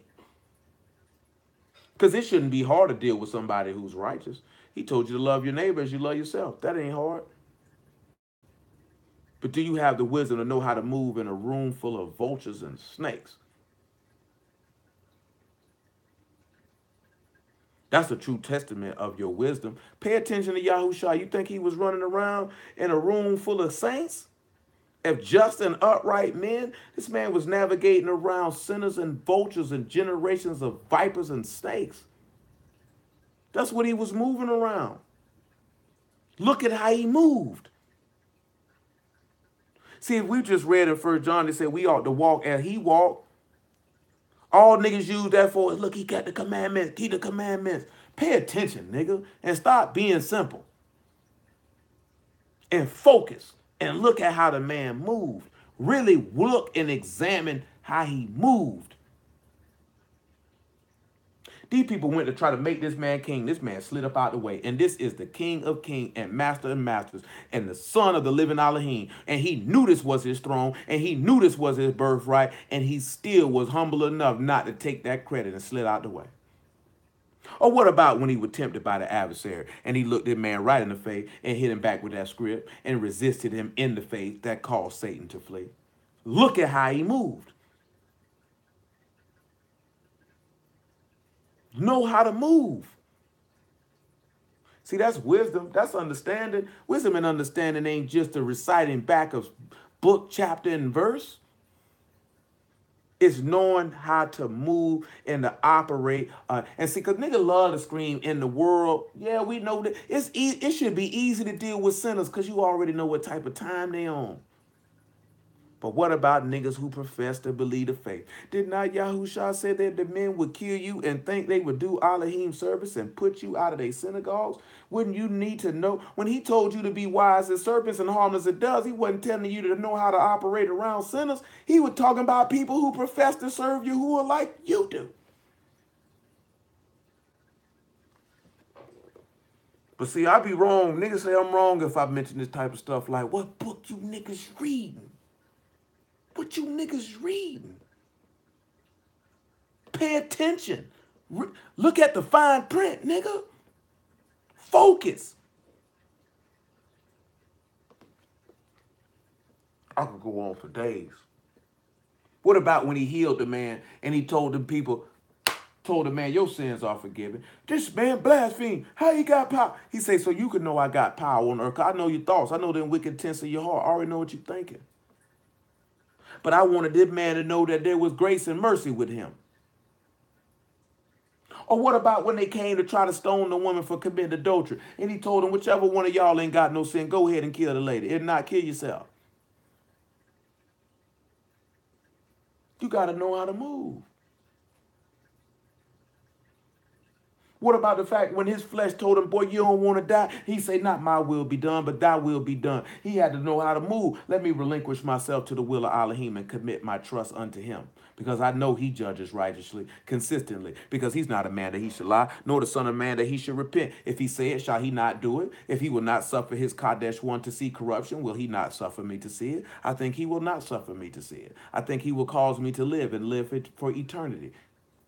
Whosoever live and believe in me shall never taste death. Do you believe this? This is the stuff you got to look at. Do you understand that I know how to move? Do you know how to move in the operation of faith? Oh, ye of little faith, when the storms get a little rocky and the boat go to twisting and the wind blowing a little hard and life hit you a little bit harder, you going to get shaky and be nervous like Peter when he told you to walk towards him, and then you stop believing and you begin to sink. Will Yahushua be there to extend his hand unto you, to lift you up, to tell you of little faith? Or will he let you drown? All because you didn't know how to move. Know how to move. It's not hard. 1 Corinthians chapter 15. What's hard is you don't get out your own way. 1 Corinthians 15 and 22. What's hard is your doubts. What hard is the noise of life in the world, a cloud in the voice of Yahuwah, and you can't hear it crystal clear. That was wrong. That's the problem. That's it. Because if you know how to, if it's the command to know how to move, that means you got to be hearing his voice. And if you're hearing his voice, he's letting you know what is acceptable to him and how you operate. And how do you hear his voice? Lay the word on your heart. Meditate on it day and night. Put it into practice and believe on the name of the Son of the living Elohim, and he will give you life. All this extra stuff, man, that junk don't mean nothing. You know what I'm saying? Kids, cars, clothes, husbands, wives, friends, family, means absolutely nothing if you don't have the Father and the Son. It means absolutely nothing. Because he told you, whosoever believe on me, believe on him that sent me. And if you believe on him, he's telling you how to move. He told you, take up your stake and follow him. Deny yourself. Die to your flesh to live to Elohim. Know how to move. Stop being selfish. Stop being prideful. Stop being proud. He resists you when you do this. This is not how you're supposed to move. Stop being double-minded, meaning stop doubting. This is not how you're supposed to move. Stop glorying in your flesh and glory in the Ruach of Elohim. This is how you are supposed to move. If you're the remnant, if you're the excess, if you're the surplus, because that's what would be in Yahushua's hand. And then we'll read 1 Corinthians 15 and 22 and see what he would do with that. And then we'll go to Ecclesiastes 3 and 11. Very well then. For as in Adam all die, even so in Mashiach shall all be made alive. But every man in his own order. Mashiach the first fruits, afterwards they that are Mashiach's at his coming. Then come the end, when he shall have delivered up the kingdom to Elohim, even Abba, when he shall have put down all rule and all authority and power. For he must reign till he have put all enemies under his feet. The last enemy that shall be destroyed is death, for he hath put all things under his feet. But when he saith all things are put under him, it is manifest that he is accepted, which did put all things under him. And when all things shall be subdued unto him, then shall the Son also himself be subject unto him that put all things under him, that Elohim may be all in all. So at the last, Yahushua, that surplus that's in his hand, he's going to deliver it back up to the person who gave it to him in the first place. And he's going to give him back his possession. So when we look at the person who was waxing poor, Yahushua, and sold part of his possession, and then redeemed it, and then held that redemption in his hand. He held it to give it back to the owner. Because we got to remember, when we look at the possession of the inheritance, naturally, who gave the inheritance? Yahuwah gave that inheritance to the individual of whatever particular tribe that they were a part of. This person has become poor and sold their part of the inheritance. Therefore, one came to redeem it, and if they couldn't do it after a period of time, then they had to hold it till Jubilee. Well, Jubilee is the release. What is being released if all things are being delivered back to Abba? Revelation 21.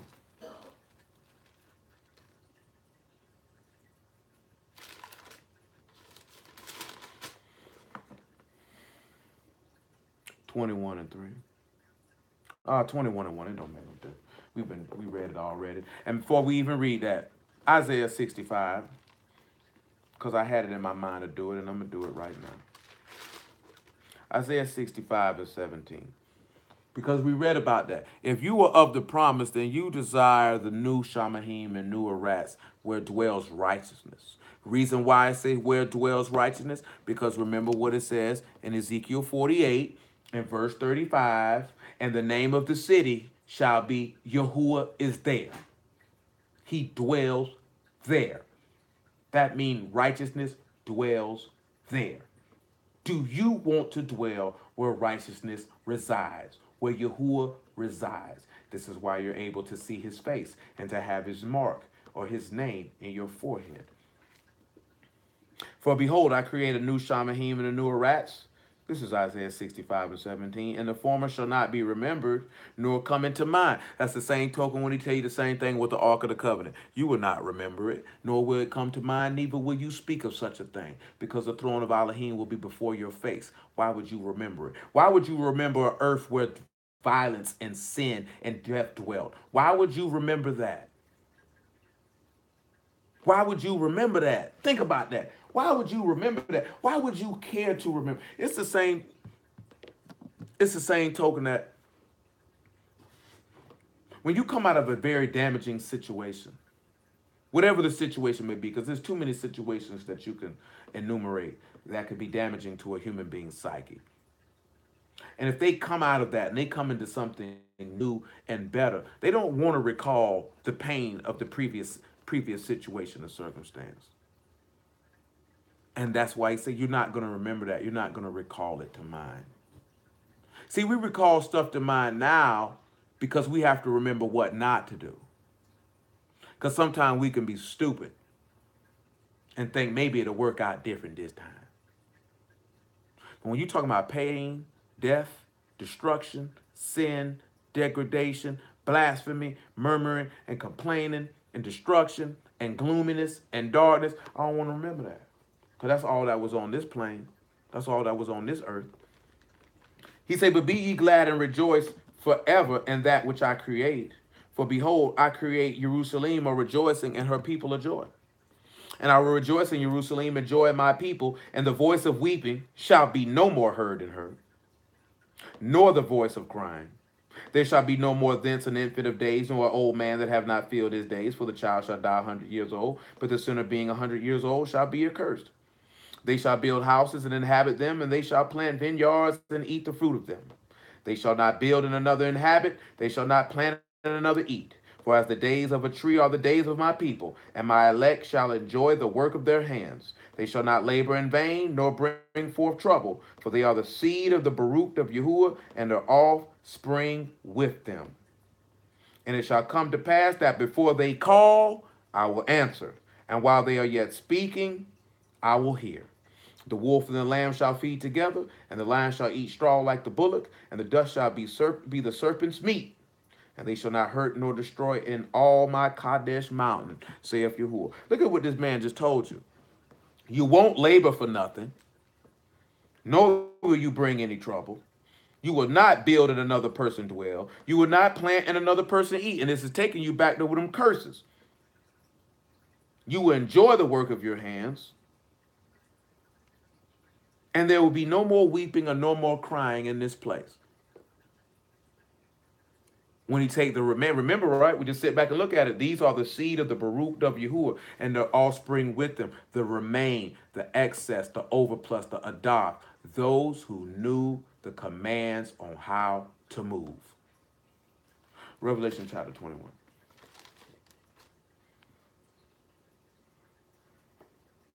Because you know, it's a lot of flawed people out here, man, dealing with the word, man. And you know, and it is what it is. You know what I mean? But we don't need to be one of those people. Why? For what cause and what purpose?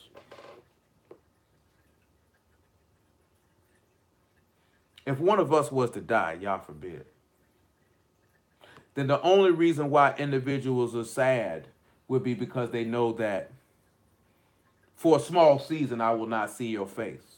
Because we're supposed to feel like how Martha felt about Lazarus. She said, I know I'll see him again at the resurrection of the dead. Was she sad that her brother had passed away? Absolutely, she was sad. But she knew that her brother was a just man and that she would see him again in due time. That's the goal and the objective. Is any of y'all confident that if you died, that we would be able to have that thought? Not on some you wondering about what a nigga think about you. But I'm talking about that we know that it's all right. Because I know I'm going to see. Because she said, I know I will see him again. Meaning we'd have that confidence. Why? Because she knew his manner of life. She watched him. She knew.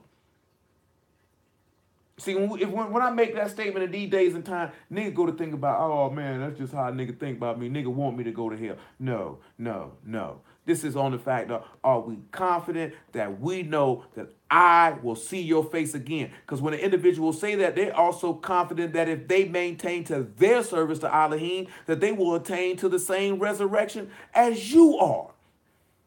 Are we confident? Because he say, if our heart condemn us not, then we can approach the Elohim and be bold. Do your heart condemn you? See, and you can look me in the face and you can tell me whatever you want to tell me. But when you lay down on your bed at night and ain't nobody around and ain't nobody talking to you and it's just you and your conscience, you know what time it is. You know whether you be just or whether you be unjust. You know what time it is. That goes for all of us, myself included. Everybody know when ain't nobody around, ain't nobody talking. It is just you and the breath in your head, that ruach in your head. You know what time it is. I pray it be on the right hand side. Revelation 21 and 1. And I saw a new Shamahim and a new Aras, for the first Shamahim and the first Aras were passed away, and there were no more sea. And I, Yachanan, saw the Kadesh city, New Jerusalem, coming down from Elohim out of Shamahim, prepared as a bride adorned for a husband. And I heard a great voice out of Shamahim, saying, Behold, the tabernacle of Elohim is with men, and he will dwell with them, and they shall be his people, and Elohim himself shall be with them, and be their Elohim. And Elohim shall wipe away all tears from their eyes, and there shall be no more death, neither sorrow, nor crying, neither shall there be any more pain, for the former things are passed away. And he that sat upon the throne said, Behold, I make all things new. And he said unto me, Write, for these words are true and faithful. You better believe they true, and you better believe they faithful. He will do it, regardless of what man say. Ecclesiastes 3 and 11. He gonna do it. See that right there? That's a promise to you, that that's what he's gonna do. Ecclesiastes 3 and 11. I'll make it by verse 9, verse 10, I should say. I seen the travail which Elohim have given to the sons of men to be exercised in it. He has made everything beautiful in his time, and he has set the world in their heart, so that no man can find out the work that Elohim make from beginning to the end. Now, as we get ready to conclude our journey this evening, give me one moment. There we go. There we go. When he tells you that he's seen the travail of the sons of Elohim. And when we look at travail, it's inyan. And it's your occupation or your task or your job or your business. So we look at the ayin and the yod and the noon, and you get to know the work of life. Ain't that something when you sit back and you think about that? You're knowing the work of life. Because he's seen the work or the business which Elohim have given to the sons of men. And you supposed to know this. For you to be exercised in it. And if exercise is a not, or to be occupied, or to be afflicted, or to be humbled, or to be oppressed. So your business for you to be afflicted by the word. Afflicted by the word. That is your business. Now you think about that. Let's go to Luke chapter 24, verse 25 before we dig off into the rest of this chapter 11. Verse 11. Definitely not chapter. Forgive me for that.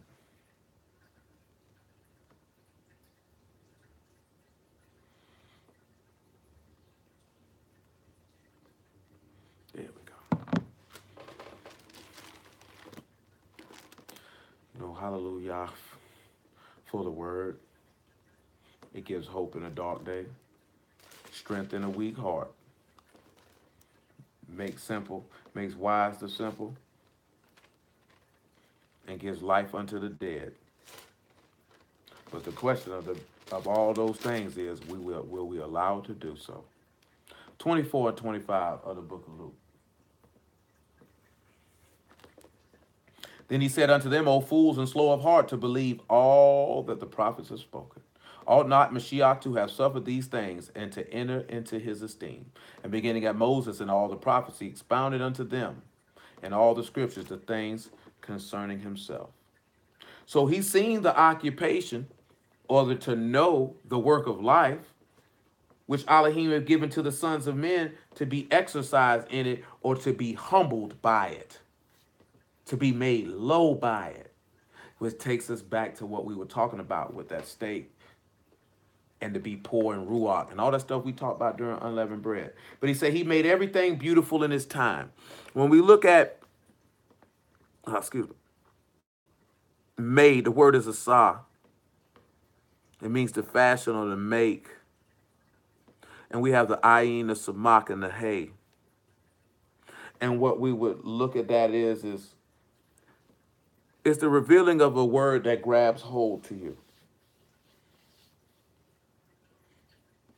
Now, when you hear the revealing of the word grabs hold, what do you think the word would be grabbing hold to? Would it be grabbing hold to our hearts? Would it be grabbing hold to our ears? Because this is what he fashioned you and made you for. Because he said he made all things beautiful in his time. Well, let's look at beautiful and put these two things together then. The word beautiful is yafeh, something that's handsome or beautiful or pleasant. And we have the yod, the pay, and the hay. And for that one there, it was the command that calls you to look into the greatness of the work of the right hand, or to look into the greatness of the work of Yahusha, all because he revealed a word that grabbed hold to you. Because he would make you beautiful in his time. So to make you beautiful in his time, because you had to experience, he caused you to know the work of life, which was to humble you. And because to know this work of life, which would to humble you, it will reveal unto you the word which would grab hold unto you, which would command you to look into the greatness of the work of Yahusha. Now you think about that and let that resonate in your heart as we begin to examine the scripts that bear witness to this. So what script will we pull for we looking at fashion and making you too for this word to grab hold unto you? Let's go to Luke chapter 22. I didn't want to pull something out what he said to Peter, because that's what came to my mind.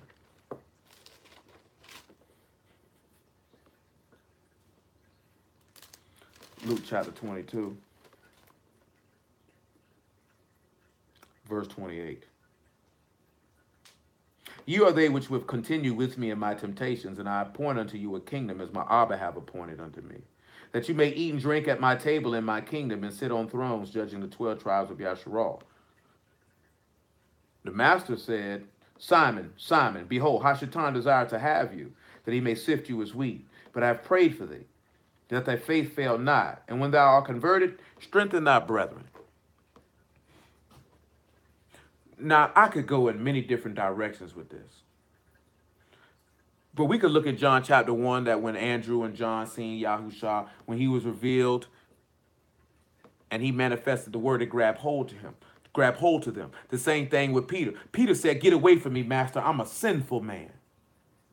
How many of us have that type of humility that we could say that when Yahusha revealed himself to us in the flesh and told us to come follow him, that we would look him in the face and tell him, leave me alone. I'm a sinful man. I'm not worthy to follow you, much less have any part of your goodness.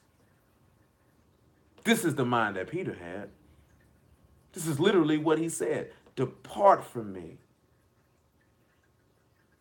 Let's just go ahead and read that. I think that's in Luke, if I'm not mistaken. I just want you to go ahead and read it. It ain't gonna hurt nobody.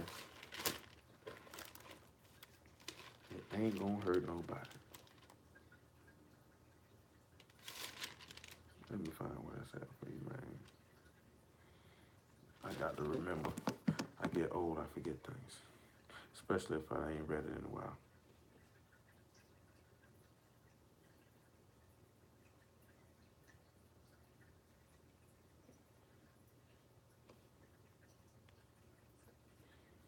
I just want you to sit back and think about that. This is the man who, he said, upon this rock, I'm going to build my house. Luke chapter 5.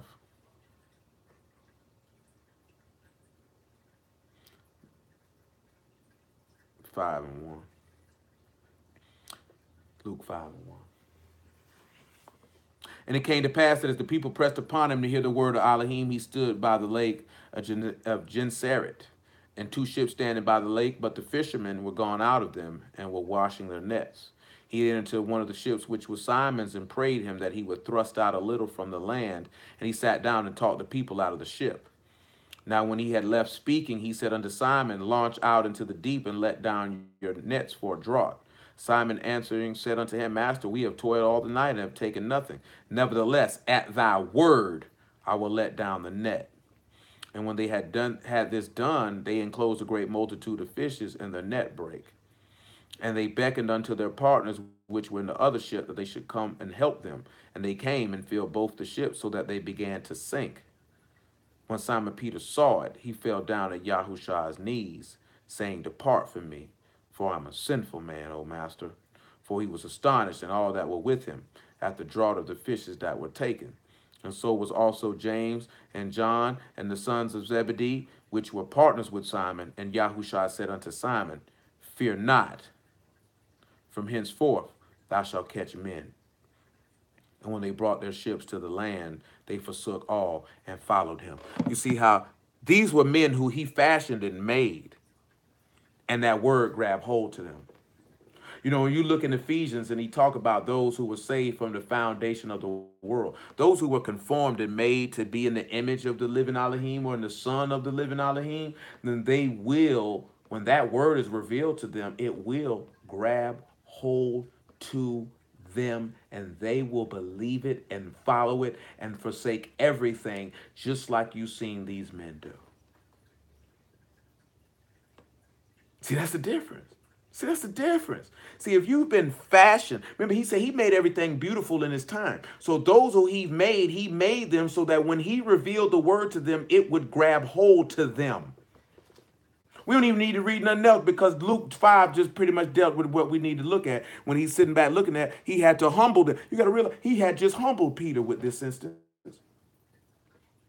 And he showed Peter what his occupation and his business was. He showed him, he let him know the work of life right then and there when he did that with these fish. He actually took a literal situation to show Peter, you out here catching fish, but you soon to catch men. Because you should know that it had already been prophesied that he would do some little fishing. But that's neither here nor there. So then when we look at beauty, it calls us to look into the greatness of the Son of Elohim. To look into his greatness. The book tells us in the book of Luke that he shall be called great and the Son of the highest. Let's go to John chapter 14.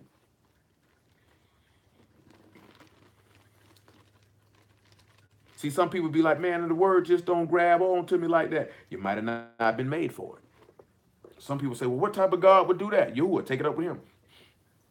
Because I ain't finna argue with a nigga about the works of Elohim. Yahuwah do as he please, when he please, how he please, whenever he please, to whom he please. And that is the end of the situation. Because the word of Yahuwah says Yahuwah is righteous. And I agree wholeheartedly with my mind, my heart, my soul, my breath, and every bit of my existence. I don't care who don't like it. I don't care who disagrees with it. I'm not going to argue with you about it. I'm not going to debate with you about it. You can eat doo-doo and die. I don't care, nigga. You ain't got to believe it. But you will be when you stand before that throne of judgment and those books are open and he begins to render to every man according to his work shall be. Then you'll believe it. See, there's a reason why he said if they won't receive your testimony, dust your feet off. You ain't supposed to be debating and arguing with a nigga to make him believe in Yahuwah, to make him believe the word. Well, nigga, if you don't believe it, so be it. So be it. I'm not finna argue with you, my nigga. All us done been there. I'm good. You don't believe it? 2 thumbs up. I don't care. You know what I'm saying? I'm not finna beg you nor force you. Because I can't force you, and ain't got no grown man got no business begging nobody to do nothing. Ain't no grown woman got no business begging nobody to do nothing. The only person we supposed to be begging and beseeching is our Elohim that he have mercy on us. I ain't begging no man. I ain't begging dust and ashes. What level of redemption and mercy can he extend unto me?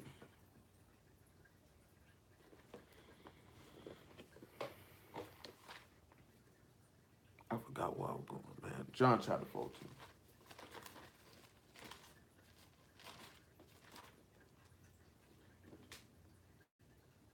(14 and 9). 14 and 8. Philip saith unto him, Master, show us Abba, and it suffice us. Yahushua saith unto him, Have I been so long time with you, and you have not known me, Philip? He that hath seen me hath seen Abba. How say thou then, show us Abba? Believe thou not that I am in Abba, and Abba in me? The words that I speak unto you, I speak not of myself, but Abba that dwell in me, he do the works. Believe me that I am in Abba and Abba in me, or else believe me for the very work's sake. Truly, truly, I say unto you, he that believe on me, the works that I shall do, that I do, shall he do also, and greater works than these shall he do, because I go to my Abba. So, what are these works that this man did? He healed people, which we, and for time's sake, I can't run it all the way down. We've seen that the apostles went and healed people. He rose people from the dead. We've seen Peter go do this because they rose Dorcas, aka Tabitha, from the dead. They healed the lame. They fed people. All the great works that Yahushua did, they did because he made them beautiful in his time. When was his time? What did he tell his apostles? Remain in Jerusalem till you be endued with power from on high. The only thing that they were able to do was cast out spirits before Yahushua died and resurrected and sent the comforter down. That's all they were doing. Here they were healing a few people. He told them they'll do greater works than what I'm doing. What you see me doing, you'll do greater than that, because they were with him. They were looking into the works of greatness. Now we sit here, and though we did not see them with our natural eyes, we can look into the works of greatness because he makes everything beautiful in his time. That word will grab hold unto you, and then you can look at the greatness of the work of Yahusha. And what was that greatness of the work? Destroy this temple, and in 3 days I will raise it up again. Look at the greatness of the work. Look at the sacrifice. Look at the faith. Look at the greatness of the work. Remember, you're supposed to know how to move. So if the revealing of the word has grabbed hold unto you, so that you could see the command, so that you could look into the greatness of the work of Yahusha, let it take hold of you. See, that's where people's problem come in at. They don't let the word take hold of them. For lack of a better term, to possess them. Let this man possess you. You the prized possession. We already read it. He bought you. You the possession. You sold your possession, which was your own life. So the next thing we'll look at is right this here, right? Goodness grief. Blasted. There we go. Give me a second to get back where we was at. Y'all willing, we finna conclude in a moment. So when we look at that, he said he set the world in their heart. When we look at, now remember, these are the people who he's grabbed, the revealing the word has grabbed hold to them, which caused them to look into the greatness of Yahusha, or the work of Yahusha. And now he has also set this in the world in their heart. Well, the word world here is olam. It is something of a long duration, antiquity, futurity, forever, everlasting, evermore, perpetual, old, ancient, continuous existence, everlasting, or eternity. We could sit back and look at this, that he said eternal life in their heart. When we look at world and its olam, we have the u, we have the lamad, and we have the mean, and it shows you how you get joined to the power of the leader. Which takes us right back to what I was mentioning to y'all beforehand about unity. So what was he setting in your heart after he made you beautiful in his time to give you eternity? The Ruach HaKadosh, everlasting life. This is why he say you need to be renewed in the Ruach of your mind. Because this is what he's setting in your heart. Remember, the Torah would be written in your heart. That's what the new covenant is. He's setting eternal life in you after he's made you beautiful in his time. So if he's made you beautiful in his time, it's because he revealed the word unto you so it could grab hold to you.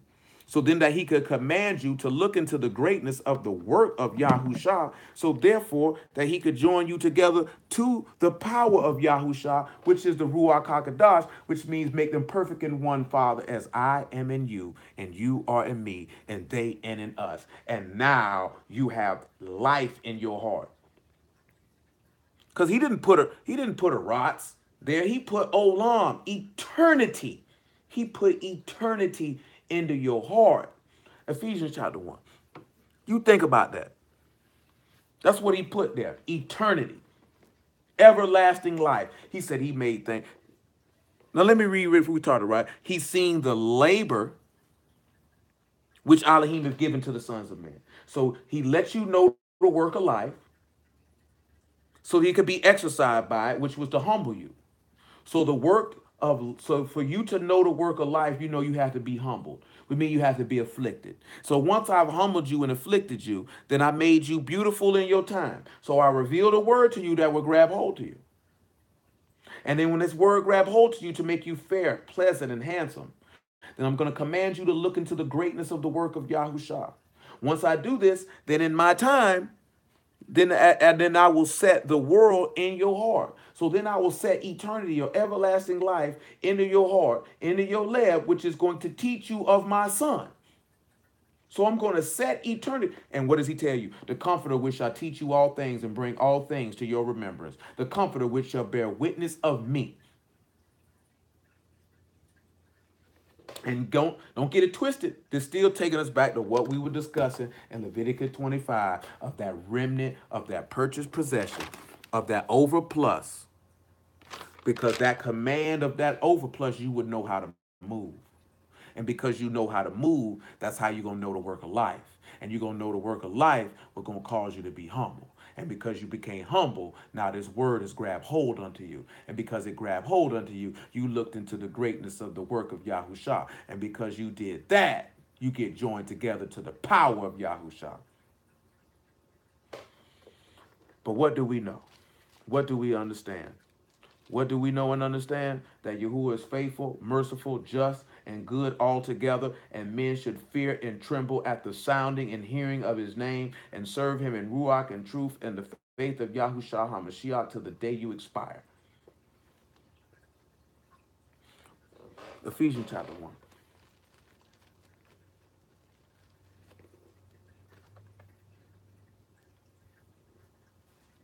1 and 4, I surmise.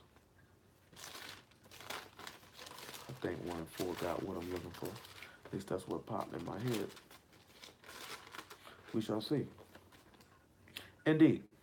According as he have chosen us in him before the foundation of the world, that we should be Kadesh and without blame before him in love, having predestinated us unto the adoption of children by Yahushua HaMashiach to himself, according to the good pleasure of his will, to the praise of the esteem of his Khan, where he hath made us accepted in the beloved, and whom we have redemption through his blood and forgiveness of sins, according to the riches of his Khan, wherein he have abounded to us towards us in all wisdom and prudence, having made known unto us the mystery of his will, according to his good pleasure, which he hath purposed in himself, that in the dispensation of the fullness of times, that he might gather together in one all things in Mashiach, both which are in Shamahim or which are on Arats, even in him, and whom also we have obtained an inheritance, being predestinated according to the purpose of him who worked all things after the counsel of his own will, that we should be to the praise of his esteem, who first trusted in Mashiach, and whom you also trusted, that after you heard the word of truth, the basar of your salvation, and whom also after that ye believed, you were sealed with that Ruach HaKadosh of promise, which is the earnest of our inheritance, unto the redemption of the purchased possession, unto the praise of his esteem. That particular epistle letter pretty much ran the gambit of everything that we've discussed this evening. One of the first things that it ran on is notice that he said, after you receive the Ruach HaKodesh promise, which is your earnest inheritance, because you sold that purchased possession, because you sold that possession, and that man came back to redeem and purchase that possession. Therefore, you're able to receive this Ruach HaKodesh promise and be sealed with it in your heart to be joined together to the power of the leader, which is the Ruach, which is everlasting life. Takes us back to dealing with how that word grabbed hold of you and caused you to look into that greatness. All of these things. Sit back and consider these things, because these things are the things that pertain to your salvation and pertain to your life. Let's go back to Ecclesiastes 3 so we can complete our task for the evening. So he said that no man can find out the work that Elohim make from beginning to end. Say no man can figure it out. So he did all this so no man can find out that work. Dang, I messed that up and didn't write that down. When we look at that word for our work is matzah, to find, to attain, to secure, to acquire, or to learn, or to devise.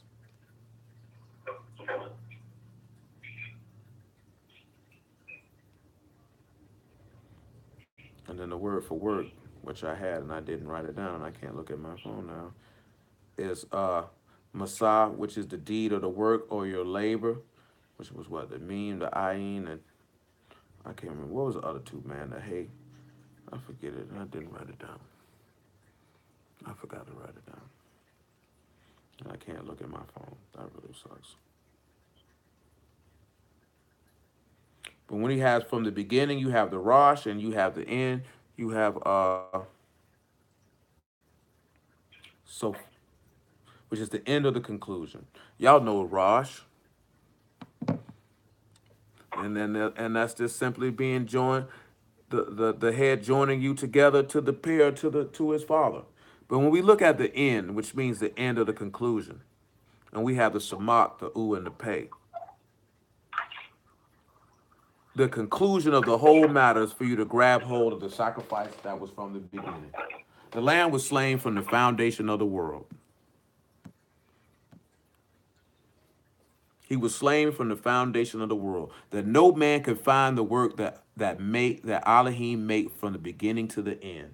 Remember in the book of Isaiah, he told you the end from the beginning. Let's look at that. Isaiah 46 and 10. And after that, Romans chapter 16.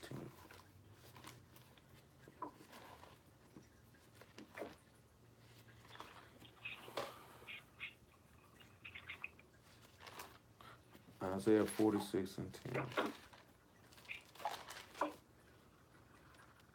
He said, declaring the end from the beginning and from ancient times the things that are not yet done, saying, my counsel shall stand and I will do all my pleasure. So he's told you that after he made everything beautiful in his time and he set the world in their heart, that no man could find out the work that Elohim make from the beginning to the end. So that after he's done this, that no man would be able to know the work that he washed from the Sofate, that he would do from the, no man would be able to know this. No man would be able to know what, and that takes us to two things, and then we'll get ready to get out of here. Romans 16 and 24, and then 1 Peter chapter 1. Basically, letting you know that none of this stuff could be known before it was time. Because if you know the start in Ecclesiastes chapter 3, it tells you it's a time for war, it's a time for love, it's a time for shalom, it's a time for all of this here. And there was a time that no man knew any of these things until the time for it to be revealed.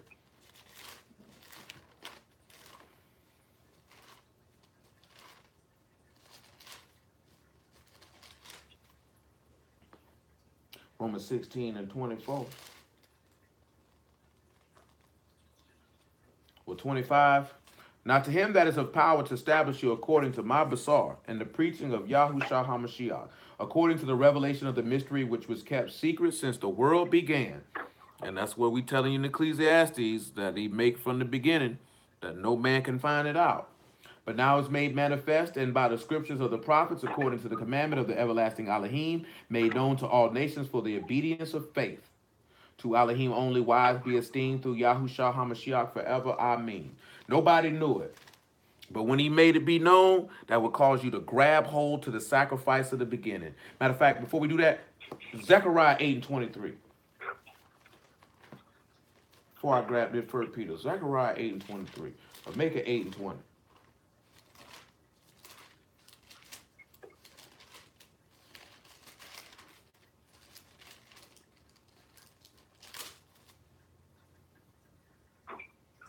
Make it 19. But Zechariah 8 and 18. And the word of Yahuwah of hosts came unto me, saying, thus saith Yahuwah of hosts, the fast of the 4th month, and the fast of the 5th, and the fast of the 7th, and the fast of the 10th, shall they be to the house of Yahuwah joy and gladness and cheerful feast? Therefore love, truth, and shalom.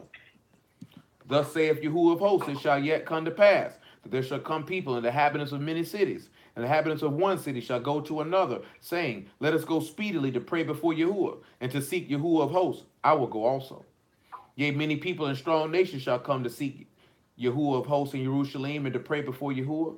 Thus saith Yahuwah of hosts, in those days it shall come to pass that 10 men shall take hold of all the languages of the nations, and even shall take hold of the skirt of him that is a Yahudim, saying, we will go with you, for we heard that Elohim is with you. So when we look at the grabbing hold at the sacrifice from the beginning, when we look at the end of the conclusion, let's take ourselves to Romans chapter 10, verse 1, before we look at 1 Peter. When we look at the end of the conclusion, the end was for you to take hold of the skirt of him who is a Yahudim and say, I'm going with you because I heard Elohim is with you. Or you need to take hold of the sacrifice of Yahusha and go with him because Yahuwah is with him. This is my beloved son in whom I'm well pleased. Hear ye him. But again, it goes to, will we listen? Because you know, Yasharal don't like to listen.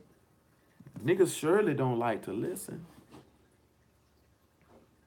Brethren, my heart's desire and prayer to Elohim for Yasharal is that they might be saved. For I bear them record that they have a zeal of Elohim, but not according to knowledge. For they being ignorant of Elohim's righteousness and going about to establish their own righteousness, have not submitted themselves unto the righteousness of Elohim. For Mashiach is the end of the Torah for righteousness to everyone that believe. Because if you believe, you would have grabbed hold of the sacrifice or grabbed hold to his feet. Grab hold to his body, to his garment, and join yourself to him and go with him. Let this man grab and take hold of the sacrifice and allow this word to grab and take hold of you. Matter of fact, all that we're going to get out of 1 Peter with this, that it said that even the Malachim and the prophets had no idea what the scriptures was manifesting and speaking of. And they were diligently seeking to inquire to know which was set at the end, even though that they were in the beginning. So in conclusion this evening, as we looked at that overplus, the Adaf, that you should know how to move. And then if he made you the Asah, then that revealing of that word would grab hold to you. Because he made you beautiful in his time, you would look into the greatness of the work of Yahusha. And because you looked into that greatness, he would set the world in your heart, or set eternity in your heart, so you could be joined together to the power of Yahusha, which is the Ruach HaKodesh. And then because that no man has known his work that he set from the beginning to the end, you would see the conclusion with you to be to grab hold to the sacrifice of the beginning, or the sacrifice of the lamb slain from the foundation of the world, that your soul might be spared, and that you might be filled with eternal life, and that you will learn to hearken unto your elder being your Lord and Master, Savior, Prince, King and brother, Yahushua HaMashiach, the Son of the living Elohim. And therefore, because you would have done that, then you would have hearkened unto your true elder, Abba Yahuwah, who dwells in Shamahim, and who made their rats, and who is master over all, and who we all have our being through him. So, did everybody understand all these things this evening?